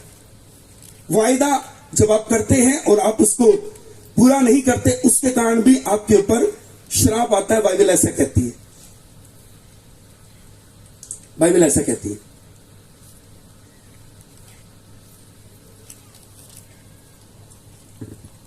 हमारी बाइबल में सबसे ज्यादा जल्दी उगने वाला श्राप जो आपको मिलेगा वो है संबंधीय श्राप। साथ वाले को बोलो, संबंधीय श्राप। भाई जोर से बोलना जरा, संबंधीय श्राप बोलो, संबंधीय श्राप। बहने बोले संबंधीय श्राप। संबंधीय श्राप कौन होता है? अगर पिता ने पुत्र को दिया, मां ने बेटे को दिया, बाप ने बेटे को दिया, बेटी ने भाई को दे दिया, पत्नी ने पति को दे दिया, संबंध में जो श्राप आते हैं ये बड़ी जल्दी ग्रो करते हैं। ओके, याकूब की मां ने याकूब को अब उसके बड़े बेटे के जैसे कपड़े पहनाए, बकरी की खाल वाल लगा दी, बोला जा अपने बाप से बड़ा बन के श्राप आशीष ले ले, इसहाक से जा और आशीष ले ले। याकूब ने बोला अगर मेरे बाप ने मुझे टटोल लिया और पकड़ लिया कि मैं ही छोटा हूं तो मुझे आशीष के बदले श्राप दे देगा। उसकी मां ने मालूम है क्या बोला? अगर वो तुझे श्राप दे तो वो श्राप मुझ पर आकर लग जाए। अगर तुझे वो श्राप दे तो वो श्राप कहां लग जाए? मुझ पर आकर लग जाए। याद रखना, याकूब जब वापस लौट कर आया, बाप मिला, भाई मिला, और उसको अपनी मां नहीं मिली।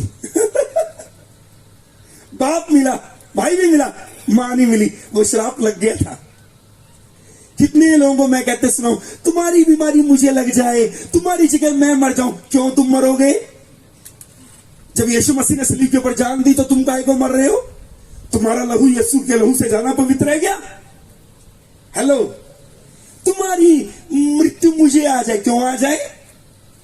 समझिए, कई माँ बाप को मैंने कहते देखा, कई माँ बाप को बोलते देखा, जैसे वहां पर इसहाक की वाइफ रिबेका ने कहा था। रिबेका ने कहा याकूब को तेरी जगह कोई श्राप मुझे लग जाए। दूसरी बात, बाइबल में लिखा पिता का श्राप। उत्पत्ति 49 में, उत्पत्ति 49 के अंदर एक व्यक्ति है, यहां उसका नाम याकूब है, अपने 12 बेटों को आशीष देने लगा। और जब अपने 12 बेटों को आशीष देने लगा तब उसने अपने सबसे बेटे जिसका नाम रूबेन है, उसको यह कहा तू अपने भाइयों से कभी भी ऊपर नहीं जाएगा, इवन अपने भाइयों के इक्वल भी नहीं जाएगा। याकूब ने जब अपने 12 बेटों को आशीष दिया, 12 बेटों को आशीष देते समय उसने अपने सबसे पहले बेटे रूबेन को बोला तू अपने भाइयों के इक्वल ना जाएगा। बाइबल को बंद कर दे, मेरी तरफ देखे। बाइबल में बड़े बेटे को डबल पोर्शन मिलता था। व्यवस्था विवरण में लिखा है, व्यवस्था विवरण में लिखा है बड़े बेटे को डबल पोर्शन मिलता था। लेकिन याकूब ने अपने बड़े बेटे को बोला तू अपने भाइयों के बराबर भी नहीं जाएगा। मिलना तो डबल था, ये तो बराबर भी नहीं आया। क्यों? उसने उसको श्राप दिया, क्योंकि तू अपने पिता की खाट पर चढ़ा। कारण यहां लिखा है क्योंकि तू अपने पिता की खाट पर चढ़ा और तूने उसको अशुद्ध किया। ये जो रूबेन था ना, इसने अपने बाप की वाइफ के साथ संबंध बना लिया था। और व्यवस्था विवरण में लिखा है जो कोई अपनी सौतेली मां से संबंध बनाए वो श्रापित है। तो बाप ने श्राप दिया। अब देखिए, रूबेन को श्राप दे दिया। नहीं तो देखो, आपने कभी पूरी बाइबल में रूबेन के गोत्र से कोई नबी देखा? एक भी नबी नहीं आया। कोई योद्धा देखा? एक भी योद्धा नहीं आया। कोई सेवक देखा? एक भी नहीं आया। पूरी बाइबल को पढ़ के देख लीजिए, रूबेन के गोत्र में से ना कोई राजा, ना कोई न्यायी, ना कोई नबी, ना कोई योद्धा, एक भी नहीं आया। बाप का श्राप जिंदगी भर काम करता रहा। संबंधों में श्राप बड़ी जल्दी लगता है। हेलो, संबंधों में श्राप बहुत जल्दी लगता है। अपने बच्चों को सोचते समय सोचना क्या बोल रहे हो आप। हेलो, जब आप प्रॉमिस करते हैं उसको तोड़ते हैं तब भी श्राप आता है। अब हम आखिरी में सीखने के समय बंद कर रहे हैं। हम आखिरी बात सीख करके बंद करेंगे। मेरा मुंह सूख रहा है, कोई बात नहीं। आखिरी बात बंद करेंगे सीख करके। यहोशू की किताब मेरे साथ निकाल लीजिए।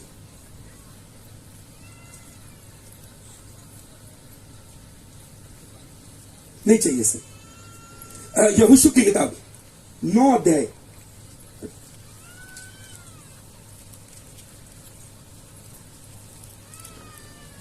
15 पद।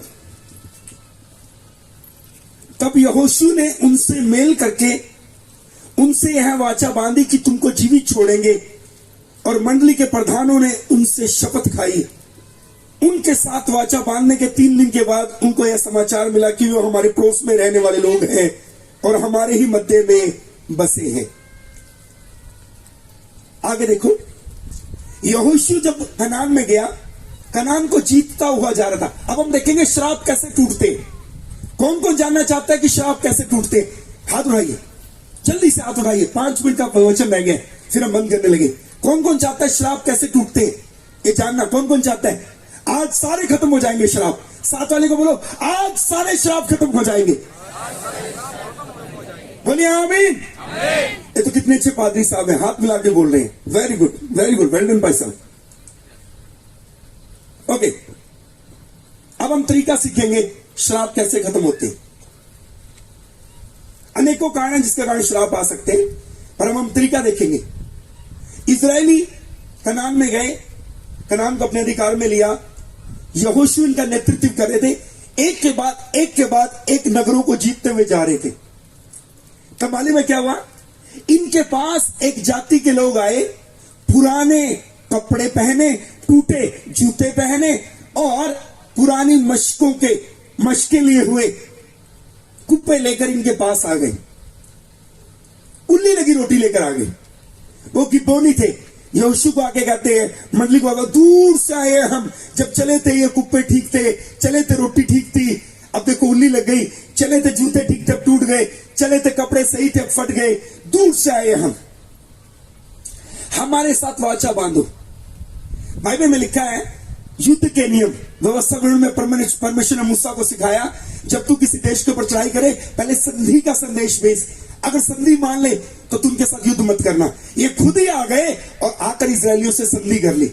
और हिंदी की बाइबल में लिखा है, बिना परमेश्वर से सलाह लिए, बिना परमेश्वर से सलाह लिए यहोशू ने और मंडली ने यहोवा के नाम की शपथ खाकर इनसे वाचा बांध ली, हम तुम्हें नहीं मारेंगे। क्या कर ली? इनसे वाचा बांध ली, हम तुम्हें। थोड़े दिन के बाद मालूम पड़ा ये तो हमारे पड़ोस में ही रहते हैं, इन्होंने तो हमसे झूठ बोला। तब यहोशू ने उनको बुला के बोला, तुमने झूठ बोला, अब हम तुम्हें मार नहीं सकते क्योंकि हमने खुदा के नाम से शपथ खाई है। पर एक काम है, आज के बाद तुम खुदा के घर के लिए लकड़ काट के लाओगे, पानी भरने, पिलाने हारे और लकड़ हारे बन गए। पानी भर के लाओगे प्रभु की मंडली के लिए और लकड़ काट के लाओगे, ये तुम्हारा काम है। इसके बाद यहोशू के बाद न्यायों की किताब आई। समसून आया, यिप्त्याह आया, दबोरा आई, गिदोन आया। न्यायों के बाद शाऊल राजा बन गया। शाऊल राजा बनने के बाद एक बार शाऊल कहीं युद्ध करके वापस लौटा और लौटते समय उसके मन में गुस्सा आ गया। पता नहीं क्यों गुस्सा आया, हिंदी बाइबल लिखा उसको जलन पैदा हुई, उसको गुस्सा आया और उसने मालूम है क्या किया? उसने गुस्से में गिबोनियों को मार दिया। गिबोनियों के ऊपर हमला करके गिबोनियों के बहुत लोगों को मार दिया। और जब उसने गिबोनियों को मारा, शाऊल मर गया। गिबोनियों को मारने के बाद एक टाइम आया जब दाऊद राजा बना। दाऊद राजा बनने के बाद दाऊद बुढ़ा हो गया, बुजुर्ग हो गया। बोलो, दाऊद राजा बनने के बाद दाऊद वृद्ध हो गया, बुजुर्ग हो गया। अब बोलो, दाऊद बुजुर्ग हो गया। और दाऊद के बुढ़ापे में इजराइल में अकाल पड़ा। 2 शामुएल 21 अध्याय निकाल के पढ़ो। 2 शामुएल 21 अध्याय, 1 पद। 2 शामुएल 21 अध्याय 1 पद।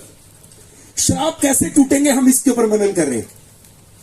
2 शामुएल 21 अध्याय 1 पद। दाऊद के दिनों में लगातार 3 वर्ष तक अकाल पड़ा। तो दाऊद ने यहोवा से प्रार्थना की। यहोवा ने कहा, यह शाऊल और उसके खूनी घराने के कारण हुआ क्योंकि उसने गिबोनियों को मरवा डाला था। तब राजा ने गिबोनियों को बुलाकर उनसे बातें की। गिबोनी लोग एमोरियों में से नहीं थे, वे तो इजरायलियों में से नहीं थे, वे तो बचे हुए एमोरियों में से थे। और इजरायलियों ने उनके साथ शपथ खाई थी, परंतु शाऊल को जो इजरायलियों और यहूदियों के लिए जलन हुई, इसलिए उसने उन्हें मार डालने का यत्न किया। तब दाऊद ने गिबोनियों से पूछा, मैं तुम्हारे लिए क्या करूं? और क्या करके ऐसा प्रायश्चित करूं कि तुम यहोवा के निज भाग को आशीर्वाद दे सको। गिबोनियों ने उससे कहा, हमारे और शाऊल या उसके घराने के बीच मध्य रुपए पैसे का कोई झगड़ा नहीं, और न हमारा काम है कि किसी इस्राएली को मार डाले। उसने कहा, जो कुछ तुम कहो वही मैं तुम्हारे लिए करूंगा। उन्होंने राजा से कहा, जिस पुरुष ने हमको नष्ट कर दिया और हमारे विरुद्ध ऐसी युक्ति की कि हमारा ऐसा सत्यानाश किया, हमारा ऐसा सत्यानाश हो जाए कि इस्राएल के देश में आगे को न रह सके, उसके वंश के 7 जन हमें सौंप दिए जाएं और हम उन्हें यहोवा के लिए यहोवा के चुने शाऊल के गिबा नामक बस्ती में फांसी देंगे। राजा ने कहा, मैं उनको सौंप दूंगा। परंतु दाऊद ने और शाऊल के पुत्र योनातन ने आपस में यहोवा की शपथ खाई थी। इस कारण राजा ने योनातन के पुत्र मपीबोशेत को, जो शाऊल का पोता था, बचा रखा। परंतु अरमोनी और मपीबोशेत नामक अय्या की बेटी रिस्पा, अरमोनी और मपीबोशेत नामक अय्या की बेटी रिस्पा के दोनों पुत्र जो शाऊल के से उत्पन्न हुए थे, और शाऊल की बेटी मेरब के 5 बेटे और मोहलावासी बर्जिल्ले के पुत्र अद्रियल की ओर से थे, उनको राजा ने पकड़वाकर गिबोनियों के हाथ सौंप दिया और उन्होंने उन्हें पहाड़ पर यहोवा के सामने फांसी दी और 7 एक साथ नष्ट हुए। उनका मार डाला जाना कटनी के पहले दिनों में, अर्थात जौ की कटनी के आरंभ में हुआ तब। तो इसको पूरा आप पढ़ लीजिएगा अपने घर जाकर के। अब मेरी तरफ देखिए, मेरी तरफ देखिए, बाइबल बंद कर दीजिए, मेरी तरफ देखिए, बाइबल बंद कर दीजिए।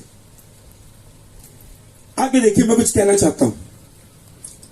श्राप कैसे टूटेंगे, इसका तरीका मैं आपको बताना चाहता हूं। मेरी तरफ देखो, यहोशू ने गिबोनियों से वाचा बांधी यहोवा के नाम की शपथ खाकर।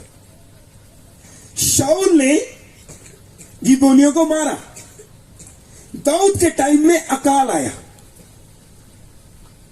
मेरी तरफ देखो, मेरी तरफ देखो, दोबारा बोलता हूं। यहोशू ने शपथ खाई, शाऊल ने मारा। दाऊद के टाइम में श्राप आया, अकाल आया। इसको कहते हैं श्राप कभी भी दोबारा पैदा हो सकता है। वाचा बांध कर तोड़ने से श्राप आया, प्रभु के नाम में शपथ खाने से श्राप आया जब उसको खाकर तोड़ा गया। यहोशू ने वाचा बांधी, शाऊल ने तोड़ी, दाऊद के टाइम में सजा आई। इसको कहते हैं पीढ़ी दर पीढ़ी चले आ रहे श्राप। किसी ने वाचा बांधी, किसी ने तोड़ी और किसी के टाइम में श्राप आया। हल, इसका हल क्या है? हल यह है, गिबोनियों ने कहा 7 लोग दे दे, हम उन्हें पहाड़ पे लटकाएंगे, फांसी देंगे और श्राप खत्म हो जाएगा। अब ठीक है भैया, हमने भी बहुत सी वाचाएं बांधी, तोड़ी, हमारे ऊपर भी श्राप आ गए, हमने भी बहुत से ऐसे काम कर दिए जिसके कारण श्राप आते हैं, लेकिन हमारा श्राप कैसे टूटेगा भैया? अब सुनो, उन्होंने कहा 7 लोग दे दो, लेकिन हमारे टाइम में कैसे टूटेगा भैया? वहां तो 7 लोग दे दिए गए, आपके टाइम में टूटेगा नहीं, टूट चुका है। 7 वाले को बोलो, टूटेगा नहीं, टूट चुका है। जोर से बोलो, इतना धीरे बोल के क्या होगा? बोलो, टूटेगा नहीं, टूट चुका है। जोर से बोलो, टूटेगा नहीं, टूट चुका है। गिबोनियों ने कहा 7 लोगों को तो पहाड़ पर फांसी देंगे। अब याद रखना, 7 लोग और पहाड़ के ऊपर मारे जाएंगे। यीशु मसीह ने कलवरी के क्रूस के ऊपर चढ़ते समय 7 वचन कहे थे। गिबोनियों ने कहा पहाड़ पर 7 लोगों को देखकर फांसी दे दी जाएगी, श्राप हट जाएगा। याद रखना, यीशु मसीह ने सलीब के ऊपर 7 वचन पहाड़ी के ऊपर, सलीब के ऊपर से कहे थे। वहां पर 7 लोगों को मारने के कारण श्राप टूटा। हमें किसी को मारना नहीं है, हमारे प्रभु ने पहाड़ के ऊपर सलीब उठा ली है, उसको सलीब पर बलिदान दे दिया गया। उसने सलीब के ऊपर से 7 वचन बोलकर कहे, पूरा हुआ, तुम्हारे लिए पूरा कर दिया गया है, तुम्हें कुछ नहीं करना। बोलिए हालेलुया। प्रभु कहते तुम्हें कुछ नहीं करना, तुम्हारे लिए कर दिया गया है, पूरा हुआ। बोलिए हालेलुया। जोर से बोलो हालेलुया। हिंदी की बाइबल में लिखा है, जो लकड़ के ऊपर मरता है वो श्रापित है। वुडन, लकड़, हिंदी की बाइबल में लिखा है जो लकड़ के ऊपर मरता है वो श्रापित है। इसीलिए यीशु मसीह ने सलीब के ऊपर अपनी जान दी, क्योंकि हमारे हिस्से के सारे श्राप यीशु मसीह ने अपने ऊपर ले लिए। अब हमें क्या करना है? अब हमें क्या करना है? एक काम करना है, यीशु मसीह के आगे आकर अपने हर एक पाप को ईमानदारी से मान लेना है। प्रभु, मैंने वायदे किए, मैंने उनको तोड़ा, मैंने शपथ खाई, मैंने उनको तोड़ा, मैंने दासों की बुराई निंदा की, ये मेरा पाप है, मैंने झूठ बोला, ये मेरा पाप है, मैंने व्यभिचार किया, ये मेरा पाप है, मैंने अशुद्ध काम किए, ये मेरा पाप है।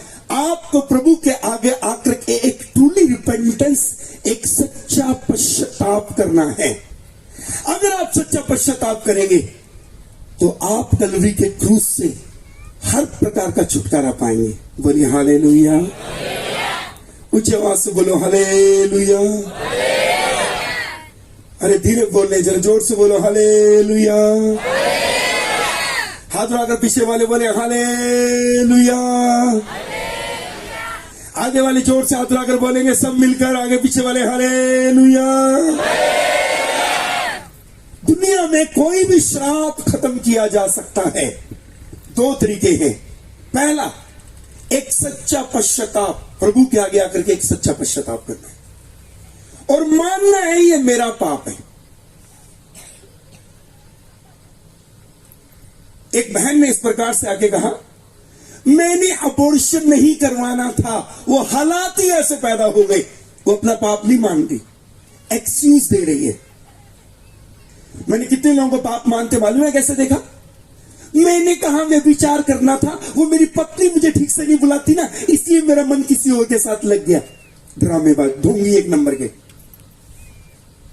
पत्नी ठीक से बात नहीं करती तो मन कहीं और लग गया। एक नंबर के ढोंगी। ये पाप थोड़ा ना मान रहे, वो एक्सक्यूज दे रहे। वो ये बता रहे हैं मैं तो अति पवित्र हूं, वो तो मेरी पत्नी की वजह से मैं पाप में गिरा। ये ढोंगी है, ढोंगी, ये मसीह नहीं है। एक सच्चा पश्चाताप क्या है? मैंने पाप किया, मेरा पाप था, मेरी इच्छा शामिल थी, इसके लिए मैं दोषी हूं। दाऊद को प्रभु ने पता क्या बोला? मेरे दिल के अनुसार मिला। दाऊद ने जनगणना करवाई, परमेश्वर ने दूत भेज दिया, दूत ने हाथ बढ़ाया, सैकड़ों लोग मारे गए। दाऊद ने पता क्या बोला? पाप तो मैंने किया है, इन्होंने तो कुछ भी नहीं किया, तो भेड़े हैं। इसको कहते हैं पाप अंगीकार। इसलिए खुदा ने कहा मेरे मन के अनुसार मिला मुझे एक व्यक्ति। हेलो, क्या बोला दाऊद ने? ये तो निर्दोष है, पाप तो मैंने किया है। अपने पाप को पाप के रूप में स्वीकार करना, मेरी गलती है, मैंने किया, मेरी इच्छा शामिल थी। एक ट्रूली रिपेंटेंस का अर्थ है अपने पाप को पाप के रूप में स्वीकार करना और ये कहना ये मेरा है, मेरी इच्छा शामिल थी, ये मैंने किया, इसमें मैं शामिल हूं, मैं इन्वॉल्व हूं, मेरी गलती है। बोलिए आमीन। मैंने एक प्रचार किया था भाई सूरज परिमानी के साथ, चंडीगढ़ में हम इकट्ठे थे और प्रचार के बाद भाई सूरज परिमानी ने खड़े होकर मुझे गले से लगाया और वो प्रचार ये था, आपसे गलती हो गई, ये गलती है, लेकिन उससे बड़ी गलती है अपनी गलती को गलती के रूप में सही से ना मानना। आपसे गलती हुई, ये गलती है, उससे बड़ी गलती है अपनी गलती को गलती के रूप में सही से ना मानना। ये गलती करने से भी बड़ी गलती है। हेलो, गलती किसी से भी हो सकती है और उसको मानना कि मेरी गलती है। एक सच्चा पश्चाताप, एक सच्चे पश्चाताप का अर्थ है अब आप उस चीज से बाहर आएंगे, अब आप उस चीज से, जोर से बोलो, अब आप उस चीज से। एक कहानी सुनाता हूं कि जल्दी समझ आने वाली बात नहीं है, आगे देखो, मेरी तरफ देखो। एक प्रभु की दासी है, उसका नाम है कैथरीन कुलमैन। बेनी हिन की आत्मिक मां कहलाती है। बेनी हिन ने उसके द्वारा प्रभु को जाना। बेनी हिन उनको अपनी आत्मिक माता कहते हैं, स्पिरिचुअल मदर कहते हैं। कैथरीन कुलमैन इतनी बड़ी प्रभु की दासी थी कि जब उसके ऊपर पवित्र आत्मा का अभिषेक था ना, तो वो चल नहीं पाती थी, वो जमीन पे गिर जाती थी। उसकी बॉडी पवित्र आत्मा के अनॉइंटिंग को कैरी नहीं कर पाती थी। जैसे यूहन्ना ने प्रकाशित वाक्य में दर्शन देखा और वो गिर पड़ा ना, गिरा वाले में क्यों है? क्योंकि उसकी बॉडी अनॉइंटिंग को कैरी नहीं कर पाई, इसलिए गिर गया था। मसा को उसकी बॉडी फिजिकली सहन नहीं कर पाई। कैथरीन कुलमन इतनी बड़ी खुदा की दासी थी। एक बार उसकी मुलाकात एक लंबे चौड़े ऊंचे खूबसूरत लड़के से हुई। उसकी आंखें बहुत सुंदर थी, नीली हरी ग्रे कलर की आंखें थी उसकी, 3 कलर की आंखें थी, 3 रंग थे उसकी आंखों में। वो लड़का एक अच्छा बाइबल टीचर था। कैथरीन कुलमन की उससे मुलाकात हुई। वो अक्सर कैथरीन कुलमन के घर में खाने पे आया करता था। उसने कैथरीन कुलमन को कहा, मेरी वाइफ मेरे बच्चों को लेकर मुझे छोड़कर चली गई है, तुम मुझसे शादी करेगी? कैथरीन कुलमन ने बिना प्रभु से सलाह लिए उससे शादी कर ली। शादी के बाद पता चला कैथरीन कुलमन के कारण इसने अपनी पत्नी अपने बच्चों को घर से निकाल दिया था। कैथरीन कुलमन उसको मिस्टर हैंडसम करके बुलाती थी। Hello mister handsome, mister handsome करके बुलाती थी। तो पता चला इस व्यक्ति ने झूठ बोला। शादी हो गई। अब ये बाइबल टीचर था, ये पुलपड़े घर के खड़ के बड़े बड़े बाइबल के रेवलेशन बोलता, प्रकाशन खोलता, भेद खोलता। कैथरीन कुलमन पीछे बैठती और रोती रहती, पीछे बैठ के रोती रहती।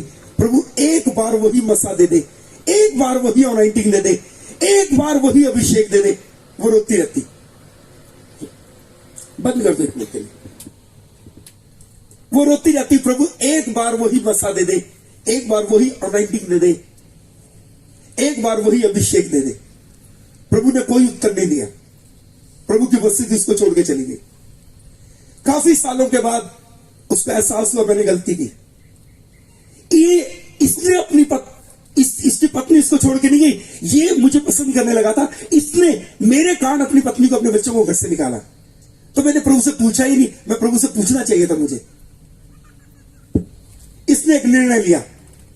इसने मिस्टर हैंडसम के पास जाके बोला, सुन, तूने झूठ बोलकर मुझसे शादी करी, ये शादी की बुनियाद झूठ है और मैं सारी जिंदगी इस बुनियाद के ऊपर खड़ी नहीं रह सकती। मैं तुझे छोड़ रही हूं, आज के बाद मैं शादी नहीं कराऊंगी, मैं अकेली रहूंगी, यही मेरी सजा है। लेकिन मैं इस रिश्ते से बाहर आ रही हूं, तुम मेरी जिंदगी से चले जाओ, मैं तुमसे अलग होती हूं।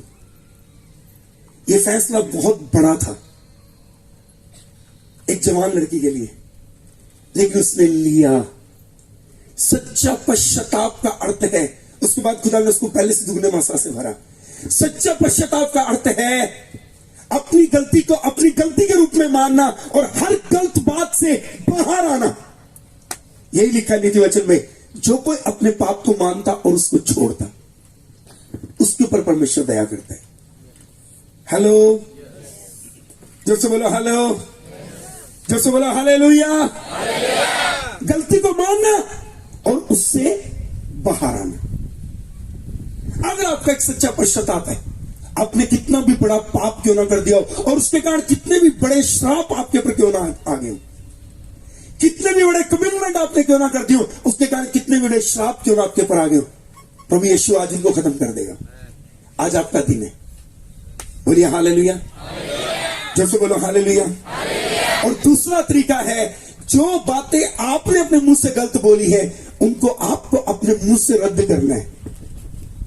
एक लास्ट एग्जांपल बोलूंगा, टाइम मैंने आपको बहुत ज्यादा ले लिया ना, वो टाइम ले लिया मैंने। एक आखिरी बात बोलता हूं। 2 लड़के यहां आ जाए, 2 लड़के यहां आ जाए, बिलीवर आ जाए या कोई भी आ जाए, एग्जांपल देना है, जल्दी से आ जाओ प्लीज, जल्दी से आ जाओ।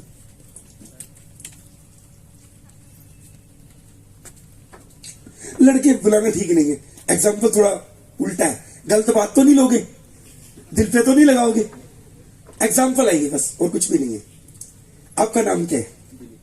दिलीप। उदाहरण के तौर पर दिलीप का वीजा अमेरिका का लग गया, पूरे परिवार का अमेरिका का वीजा लग गया और दिलीप अपने पूरे परिवार के साथ अमेरिका चला गया। लेकिन इसका एक बहुत बड़ा घर था नवापुर के अंदर, बंगला था। इसने जाते समय अपने बंगले का चाबी इसको दे दिया। आपका नाम क्या है? शामुल। दिलीप ने अपने बड़े बंगले का चाबी अमेरिका जाने से पहले दिलीप ने अपने बड़े बंगले का चाबी शामुल को दे दिया। भैया इस घर में रहो, कोई किराया नहीं है, घर की केयर करो और बस फ्री में घर है, घर की देखभाल करो और रह जाओ। बड़ा बंगला दे दिया। दिलीप अमेरिका चला गया। जाओ जी अमेरिका जाओ पूरे परिवार के साथ। आमीन, सच में चले जाना। मार्क भाई तो जा रहे हैं, आप भी चले जाना। ओके, अब शामुल के हाथ में चाबी आया और शाम को एक लेडी आई और वो आकर के शामुल को कहती है, मैं दिलीप की दूर की रिश्तेदार हूं, दिलीप की दूर की रिश्तेदार हूं और ये घर खाली कर, क्योंकि घर तो हमारे दिलीप का है, तू यहां क्यों रह रहा है, जल्दी से चाबी दे, घर खाली कर। जितने ईमानदारी से बताओ, क्या इसको उस लेडी को चाबी दे देनी चाहिए? बोलो भाई। अरे इतना धीरे क्यों बोलते हैं, गर्मी तो मुझे भी लग रही है, जोर से बोलो। क्या क्या क्या शामुल को चाबी दे देनी चाहिए? बोलो, दे देनी चाहिए। कौन कौन कहता है नहीं देनी चाहिए? नहीं देनी चाहिए ना? कौन कौन कहता है दे देनी चाहिए? नहीं देनी चाहिए ना, क्योंकि वो तो दूर की रिश्तेदार है। आपकी भाषा में दूर की रिश्तेदार को क्या कहते हैं? यही तो है। तो क्या देनी चाहिए ना चाबी? नहीं देनी चाहिए ना? जोर से बोलो, नहीं देनी चाहिए ना? अब ध्यान से सुनना, आपने अपने मुंह से बोल बोल के अपने लिए श्राप पैदा किए। ध्यान से सुनना, कई लोग मालूम है अपने घर के बारे में क्या कहते हैं, ये घर कलेश का घर है, झगड़े का घर है। आपके नॉलेज के लिए बताना चाहता हूं, बाइबल के अनुसार झगड़ा एक दुष्ट आत्मा है, गरीबी एक दुष्ट आत्मा है, कर्जा एक दुष्ट आत्मा है, बीमारी एक दुष्ट आत्मा है, व्यभिचार एक दुष्ट आत्मा है, नशा एक दुष्ट आत्मा है। बाइबल के अनुसार ये सारी दुष्ट आत्माएं हैं। अब आपने अपने मुंह से बोला मेरा घर झगड़े का घर है, और झगड़ा क्या है? दुष्ट आत्मा। तो आपने अपने घर का मालिक किसको बनाया? झगड़े की दुष्ट आत्मा को। अब पादरी साहब आगे कहे निकल बाहर, निकल बाहर, कहां से जाएगी? दुष्ट आत्मा कहती है जिसने मुझे अपने घर में अधिकार दिया है, जब तक वो अपने मुंह से नहीं बोलेगा मैं नहीं जाऊंगी, चाबी तो मुझे इसने दी है। जाना बड़ा अभिषेक दास आएगा, 2 दिन के लिए दुष्ट आत्मा जाएगी, फिर आ जाएगी, इसलिए पादरियों को दोबारा फिर बुला लेते हैं। पास्टर जी पिछले हफ्ते आप आए थे, खाना खिलाया था, आपने दुआ करी, 1 हफ्ता सब ठीक रहा, 1 हफ्ते बाद फिर सब खराब हो गया।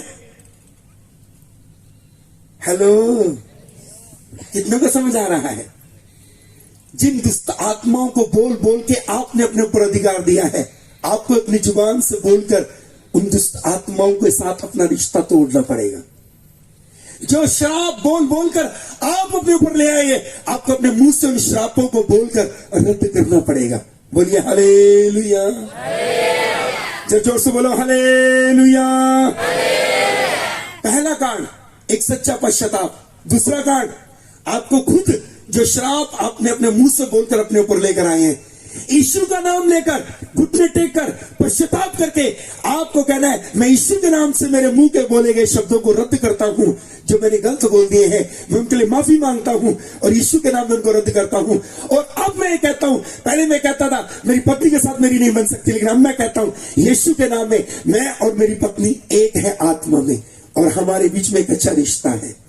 पुरानी बातों को रद्द करना है और नई बातों को क्लेम करना है। बोलिए हालेलुया।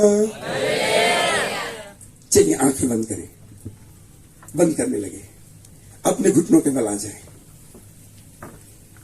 एक निर्णय के साथ उठना है आज। आंखें बंद करें, अपने घुटनों के बल आ जाए। जो जो बातें आपने अपने मुंह से बोली हैं, अपनी सेहत के बारे में, अपनी फैमिली के बारे में, अपने भविष्य के बारे में, अपने रिश्तों के बारे में, अपनी मिनिस्ट्री के बारे में, अपनी सेहत के बारे में, अपने आने वाले दिनों के बारे में, जो जो बातें आपने अपने लिए गलत बोली हैं, आज उन्हें यीशु के नाम में रद्द करें। कहे मैं यीशु के नाम में अपने शब्दों को रद्द करता हूं, मैंने गलत बोला, मैं उसके लिए माफी मांगता हूं। पश्चाताप करना शुरू करें, उन्हें रद्द करना शुरू करें जो जो गलत बातें आपने बोली हैं। और अगर आपने कोई भी पाप किया है, उसके लिए एक सच्चा पश्चाताप करें। हर पाप एक श्राप को पैदा करता है। एक सच्चा पश्चाताप करे, प्रभु ये पाप मेरा है, मैंने किया, मेरी इच्छा थी, इसमें मेरी मर्जी थी, ये मैंने अपनी आंखों की अभिलाषा को पूरा करने के लिए किया, ये मैंने अपने शरीर की अभिलाषा को पूरा करने के लिए किया, ये मेरे मन की अभिलाषा थी। प्रभु मैं अपनी आंखों के ऊपर कंट्रोल ना कर पाया, अपनी जुबान पर कंट्रोल ना कर पाया, अपनी सोचों पर कंट्रोल ना कर पाया, मेरे विचार भटक गए, प्रभु मेरी आंखें भटक गई। अय्यूब ने कहा अपने बुढ़ापे में मैंने अपनी आंखों के विषय में वाचा बांधी है, मैं क्यों कर किसी कुंवारी के ऊपर अपनी आंख लगाऊं। अय्यूब ने अपने बुढ़ापे में कहा मैंने अपनी आंखों के विषय में वाचा बांध ली, मैं क्यों किसी कुंवारी के ऊपर अपनी आंख लगाऊं। प्रभु से माफी मांगिए। अगर आपकी आंखें भटक गई, आपकी आंखें अशुद्ध बातों में लगी रही, प्रभु से माफी मांगिए। आपके विचार भटक गए, प्रभु से माफी मांगिए। आपकी सोचें खराब हो गई, प्रभु से माफी मांगिए। आपके शब्द खराब हो गए, प्रभु से माफी मांगिए।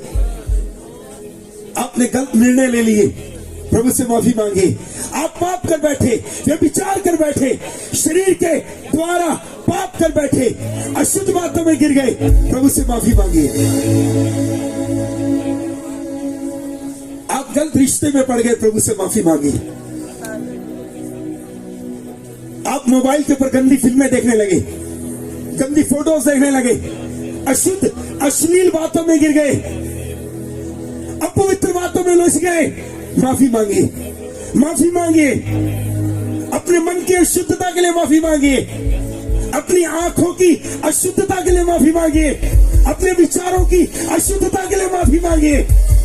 प्रभु मुझे माफ कर दे, प्रभु मुझे माफ कर दे। अपने होठों की अशुद्धता के लिए माफी मांगी।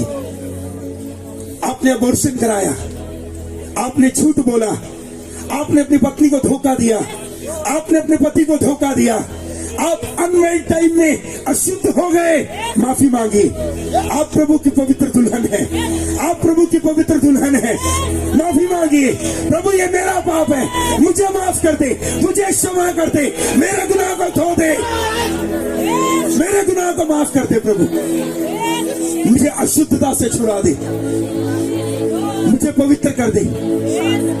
मैंने वायदे किए, मैंने कस्में खाई, मैंने प्रभु के नाम से शपथें खाई, वायदे किए, शपथ खाई, तोड़ दिया, प्रॉमिस किए, अब से पवित्र रहूंगा, अब से अपने आप को शुद्ध रखूंगा, अब से प्रार्थना करूंगा, अब से बाइबल पढ़ूंगा, अब से मैं विचार नहीं करूंगा, अब से अशुद्ध बातें नहीं सोचूंगा। लेकिन तो भी मैं पाप में गिर गया, मैंने प्रॉमिस करके उनको तोड़ दिया, वायदे करके तोड़े हैं, शपथें खा के तोड़ दी, उसके कारण मुझ पे श्राप आ गया, उसके कारण मुझ पे श्राप आ गया। प्रभु मैं माफी मांगता हूँ, प्रभु मैं माफी मांगता हूँ, प्रभु मुझे माफ कर दे। प्रभु ये मेरा पाप था, ये मैंने किया, इसमें मेरी मर्जी थी, इसमें मैं शामिल था, ये मेरा गुनाह है, मुझे माफ कर दे। रोइए रोइए रोइए, पश्चाताप कीजिए, प्रभु के आगे रोइए। रोने को दिल करता है, रोइए। प्रभु के आगे बिलखने को दिल करता है, बिलखिए। प्रभु के आगे माफी मांगने को दिल करता है, ऊंची आवाज से माफी मांगिए। प्रभु मुझे क्षमा कर दे, मैंने कितने वायदे किए तुझसे, एक भी वायदे में खड़ा न रह सका, मैं माफी मांगता हूँ। मेरे वायदे तोड़ने के कारण श्राप आया। यहोशू ने वायदा किया, शाऊल ने तोड़ा, दाऊद के समय में श्राप आया। प्रभु मैंने वायदे करके तोड़े, मेरे बच्चों पे श्राप आ गए, मेरे परिवार पे श्राप आ गए, मेरे वायदे टूटने के कारण मेरी पीढ़ियां श्रापित हो गई। मुझे माफ कर दे प्रभु, प्रभु मुझे माफ कर दे, प्रभु मुझे माफ कर दे, प्रभु मुझे माफ कर दे। मेरे वायदे करके तोड़ने के कारण मेरी पीढ़ियों पर श्राप आ गया। यहोशू ने वायदा किया, शाऊल ने तोड़ा, दाऊद के टाइम में अकाल आया। प्रभु चंगाई का अकाल पड़ा है, हमारे घर में चंगाई नहीं है। प्रभु बरकत का अकाल पड़ा है, हमारे घर में बरकत नहीं है। प्रभु अभिषेक का अकाल पड़ा है, सामर्थ का अकाल पड़ा है, सामर्थ नहीं है, अभिषेक नहीं है। आपकी उपस्थिति चली गई है, आपने हमें छोड़ दिया है। प्रभु जी अकाल पड़ गया है, अब दर्शन नहीं मिलता, अब नबूवत नहीं होती, अब सामर्थ नहीं है, अब अभिषेक नहीं है, अब वरदान नहीं है, अब आत्मा के 9 फल नहीं है। मैंने वायदे करके तोड़े, अभिषेक का अकाल पड़ गया, सामर्थ का अकाल पड़ गया, चमत्कारों का अकाल पड़ गया। अब चमत्कार नहीं हो रहे प्रभु, मैं माफी मांगता हूँ। दाऊद के जैसे मैं माफी मांगता हूँ। फिर से बहाल कर दे प्रभु, फिर से बहाल कर दे प्रभु, फिर से बहाल कर दे प्रभु।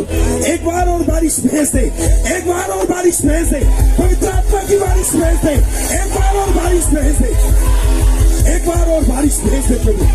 एक बार और सूखा खत्म कर दे प्रभु, एक बार और सूखा खत्म कर दे, एक बार और बसा लौटा दे, एक बार और अभिषेक लौटा दे, एक बार और वरदान लौटा दे, एक बार और सामर्थ लौटा दे, एक बार और अपनी उपस्थिति लौटा दे, एक बार और अपनी उपस्थिति लौटा दे प्रभु, एक बार और अपनी उपस्थिति लौटा दे प्रभु। तेरी उपस्थिति के बिना मैं मर जाऊंगा, तेरी उपस्थिति के बिना मैं सूख जाऊंगा। एक बार और अपनी उपस्थिति लौटा दे प्रभु, मुझ पे दया कर दे प्रभु। मैं माफी मांगता है, मेरा पाप है, मैंने किया है, इसके लिए मैं जिम्मेवार हूँ, मैं दोषी हूँ, मैं गुनाहगार हूँ, मैं अपने पाप को मान रहा हूँ। एक बार और अपना चमत्कार भेज दे प्रभु, एक बार और अपनी चंगाई को भेज दे, एक बार और अपने छुटकारे को भेज दे, एक बार और अपनी आशीष को भेज दे, एक बार और मुझे अपनी उपस्थिति से भर दे। मैं तेरे आगे झुकता हूँ प्रभु। जो बातें मैंने गलत बोली, अपने बच्चों के लिए, अपने रिश्ते के लिए, अपनी हेल्थ के लिए, अपने फ्यूचर के लिए, अपने परिवार के लिए, अपनी मिनिस्ट्री के लिए, अपने फाइनेंस के लिए, अपने कामकाज के लिए, एक एक गलत बात को मैं रद्द करता हूं यीशु के नाम में। वो मेरे शब्द थे, मैं यीशु के नाम में उनको रद्द करता हूं, अपने शब्दों को वापिस लेता हूं। अब मैं आशीष की घोषणा करता हूं। मेरा घर आशीषित है, मेरा जीवन आशीषित है, मेरे बच्चे आशीषित हैं, मेरी सेवकाई आशीषित है, मेरा घराना आशीषित है, मेरा नगर आशीषित है, मेरा कुटुंब आशीषित है, मेरा परिवार आशीषित है,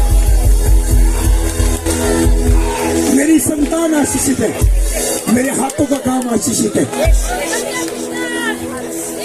मेरा जीवन आशीषित है, मेरा कुटुंब आशीषित है, मेरी आने वाली पीढ़ियां आशीषित है, मेरी सेवकाई आशीषित है। Hallelujah, hallelujah. मैं ही केवल आशीषित नहीं हूं, प्रभु ने मुझे दूसरों के लिए भी आशीष का कारण बनाया है। अब मैं औरों के लिए आशीष का कारण हूं। अब मेरा घराना औरों के लिए आशीष का कारण है। अब मेरे बच्चे औरों के लिए आशीष का कारण है। अब मेरा जीवन औरों के लिए आशीष का कारण है। हर वो बात जो तुझे पसंद नहीं, जिससे तुझे क्रोध आता है, मैं उसके लिए माफी मांगता हूं। वो मेरा पाप है, मुझे क्षमा कर दे प्रभु। आज तक मैं दूसरों के लिए ठोकर का कारण रहा हूं, दूसरों के लिए गिरने का कारण रहा हूं। आज के बाद मैं दूसरों के लिए आशीष का कारण बन जाऊंगा। मुझ पे दया कर। जैसे दाऊद के समय में अकाल दूर हुआ, अपनी आशीष को मेरे जीवन में भी भेज दे प्रभु। अपनी आशीष को मेरे जीवन में भी भेज दे प्रभु। मुझ पे भी दया कर दे प्रभु। एक नए मसा से भर दे। परमेश्वर की स्तुति करना शुरू करें तालीम जाके। परमेश्वर की सामर्थ्य यहाँ है, परमेश्वर का अभिषेक यहाँ है। ले लीजिए अपनी चंगाई को, ले लीजिए अपनी सामर्थ्य को, ले लीजिए अपने मसा को, ले लीजिए अपने आनंद को, ले लीजिए अपनी शांति को, ले लीजिए अपने आनंद को, आनंद को, आनंद को, आनंद को, आनंद को ले लीजिए। अपने अभिषेक को ले लीजिए, अपने छुटकारे को ले लीजिए, अपनी सामर्थ्य को ले लीजिए, अपने आश्चर्य कर्मों को ले लीजिए। हर वो आनंद जो आपने गवा दिया, आज प्रभु उसको वापस लौटा रहा है। हर वो चीज जो आपने अपने जीवन में खो दी है, आज प्रभु उसको दोबारा से आपकी लाइफ में बिल्ड कर रहा है, न्यू रीति से क्रिएट कर रहा है, नए सिरे से पैदा कर रहा है। आप परमेश्वर के लिए बड़े बड़े काम करेंगे। आप परमेश्वर की महान बातों के गवाह होंगे। आप परमेश्वर के महान चमत्कारों को देखेंगे। आप परमेश्वर की महान बातों को देखने जा रहे हैं। अब आप श्रापित नहीं हैं। अब आप श्रापित नहीं हैं। अब आप श्रापित नहीं हैं। अब आप श्रापित नहीं हैं। यीशु मसीह ने आपके हर एक श्राप को अपने ऊपर लेकर समाप्त कर दिया है। अब आप उसकी धन्य संतान हैं। अब आप उसकी धन्य संतान हैं। अब आप क्षमा पाए हुए और सृष्टिकर्ता के द्वारा प्रेम किए गए उसके बेटे बेटी को प्रभु का अनुग्रह आपके ऊपर है।